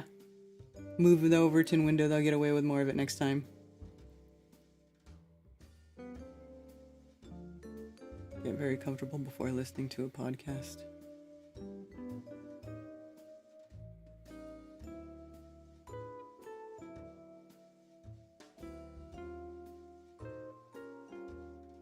Yeah.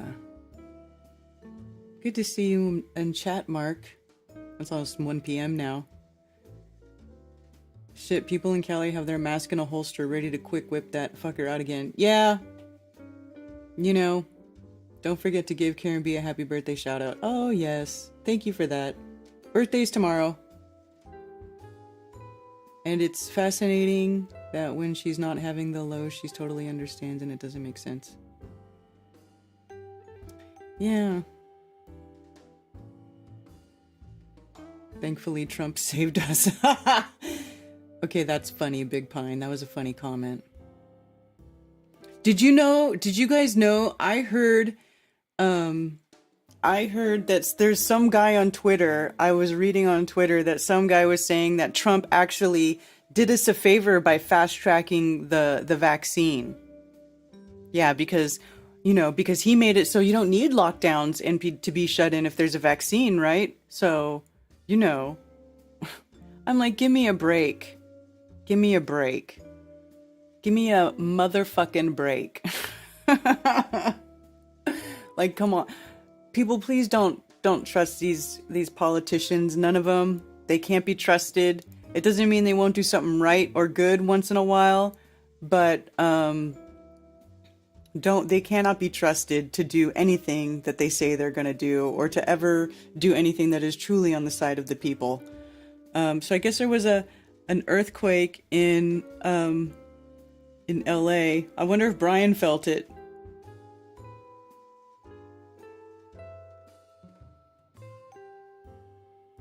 So funny. What's this? Let's see.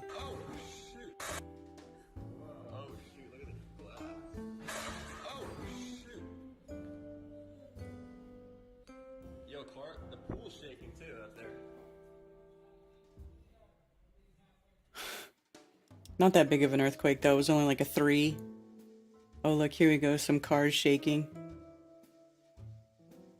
Earthquake! Oh, well, look at the cat running. I don't think there's any sound on this one. Look at the cat. Hilarious. Oh, earthquake, earthquake, and then the cat's freaking out. The cats are all running all over the place. How funny. I know, I'm laughing. But you know what though? Earthquakes it's a normal occurrence in California, man. I lived in San Diego. I felt a bunch of earthquakes while I was living there. That's just part of living in California, and 99% of the time nothing happens. They're just little earthquakes, and that happens, and then you just go on about your day. I remember being, like I said, working in San Diego in the office, and there'd be a bunch of us, and there'd be an earthquake, and we would just stop working. Like, it'd be funny, like, there'd be an earthquake, and we would just pause and wait to see, like, if it stopped or if it kept going, and it would just stop. It would just be shaking for a few seconds, and it would stop, and then we would just keep working. Nobody would even fucking talk about it. We wouldn't be like, oh, dude, it's an earthquake. We wouldn't even acknowledge it. We would just stop, and then wait for it to stop, and then once it stopped, we just keep doing whatever we're doing, because that is how common it is. They're not a big deal. Most of the time. I mean, every once in a while you get a big one, but most of the time it's nothing.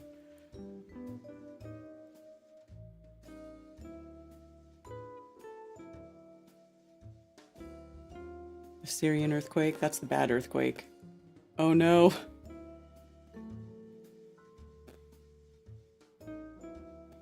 Look at the little boy's gonna...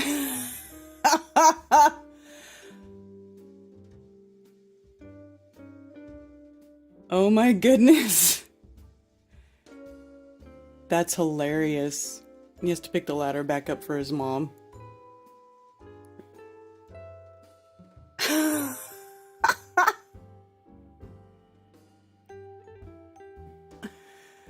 Oh, that's funny.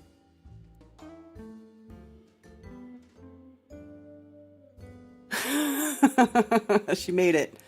She made it. Anyway.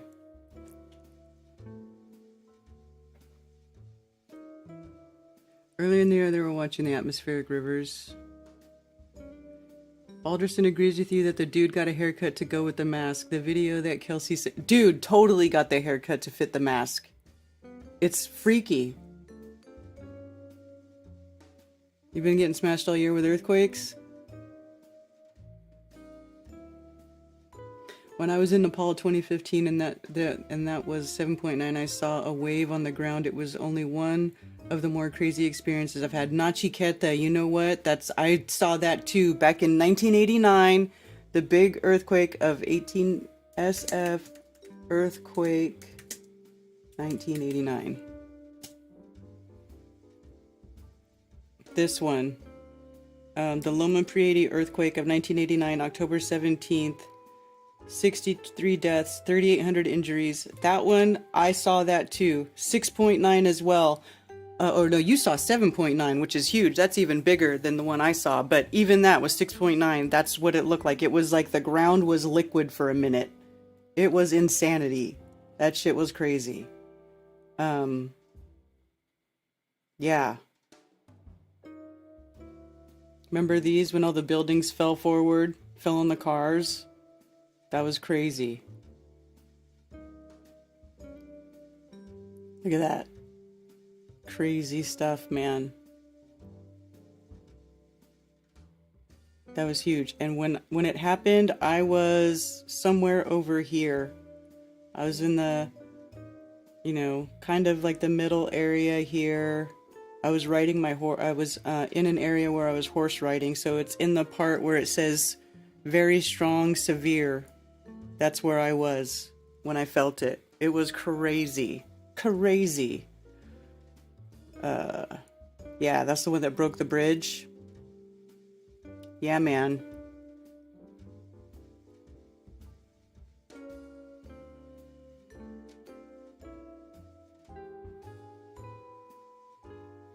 Stick to the hurricanes I'm used to. Fuck tornadoes. Yeah, seriously, fuck tornadoes. I'm with you, Ben. I'll take an earthquake all day long over a tornado. And I know a lot of people think that you're crazy, but...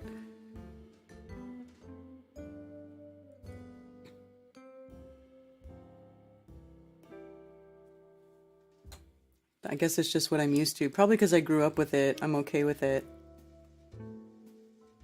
They just don't scare me as much. I was knocked in the ground in my living room, and I remember looking out our windows and seeing blue sky where I normally see nothing but redwood trees I thought were flying away. That's funny.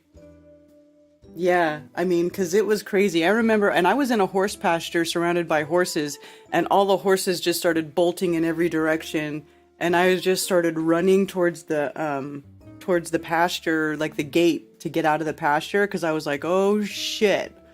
And I don't even know how I managed to run without falling down, because at one point I was like running and running and running, and then at one point I was like, I felt woozy or whatever. I don't know what made me stop, but I stopped, and it was like right at the end of the earthquake, and the ground was just doing this, whoosh, whoosh, like as if it was settling back down. It was like whoosh, and I remember like having to hold my hands out and like keep a balance, because the ground was like literally swaying like side to side that I was on, and I was like, whoa, like that was just, I've never felt anything like that probably since, but that was like the most crazy earthquake I ever been in for sure.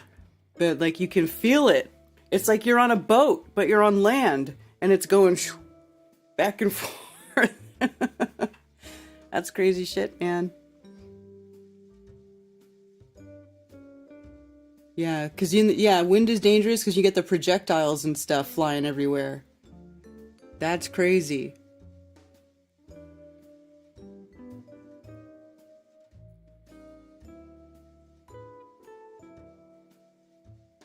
Yeah, timing really matters when the earthquakes hit.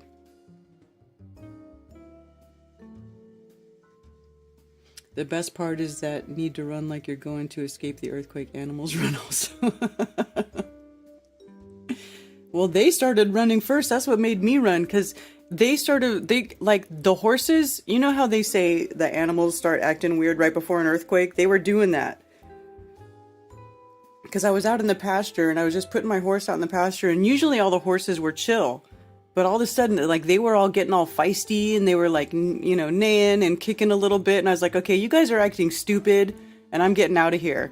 And I took the bridle off my horse. And I remember I was doing something where I was adjusting my boot, and that is the moment when the earthquake started, and the horses just split in every direction. And I just remember thinking, please don't run over me. Please don't run over me.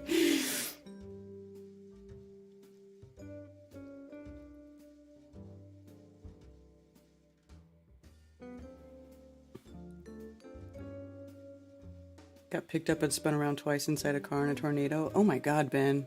That's scary, man. That's scary. Man, tell you what. Natural disasters. That's scary stuff. Mother Nature is brutal. Can be so brutal.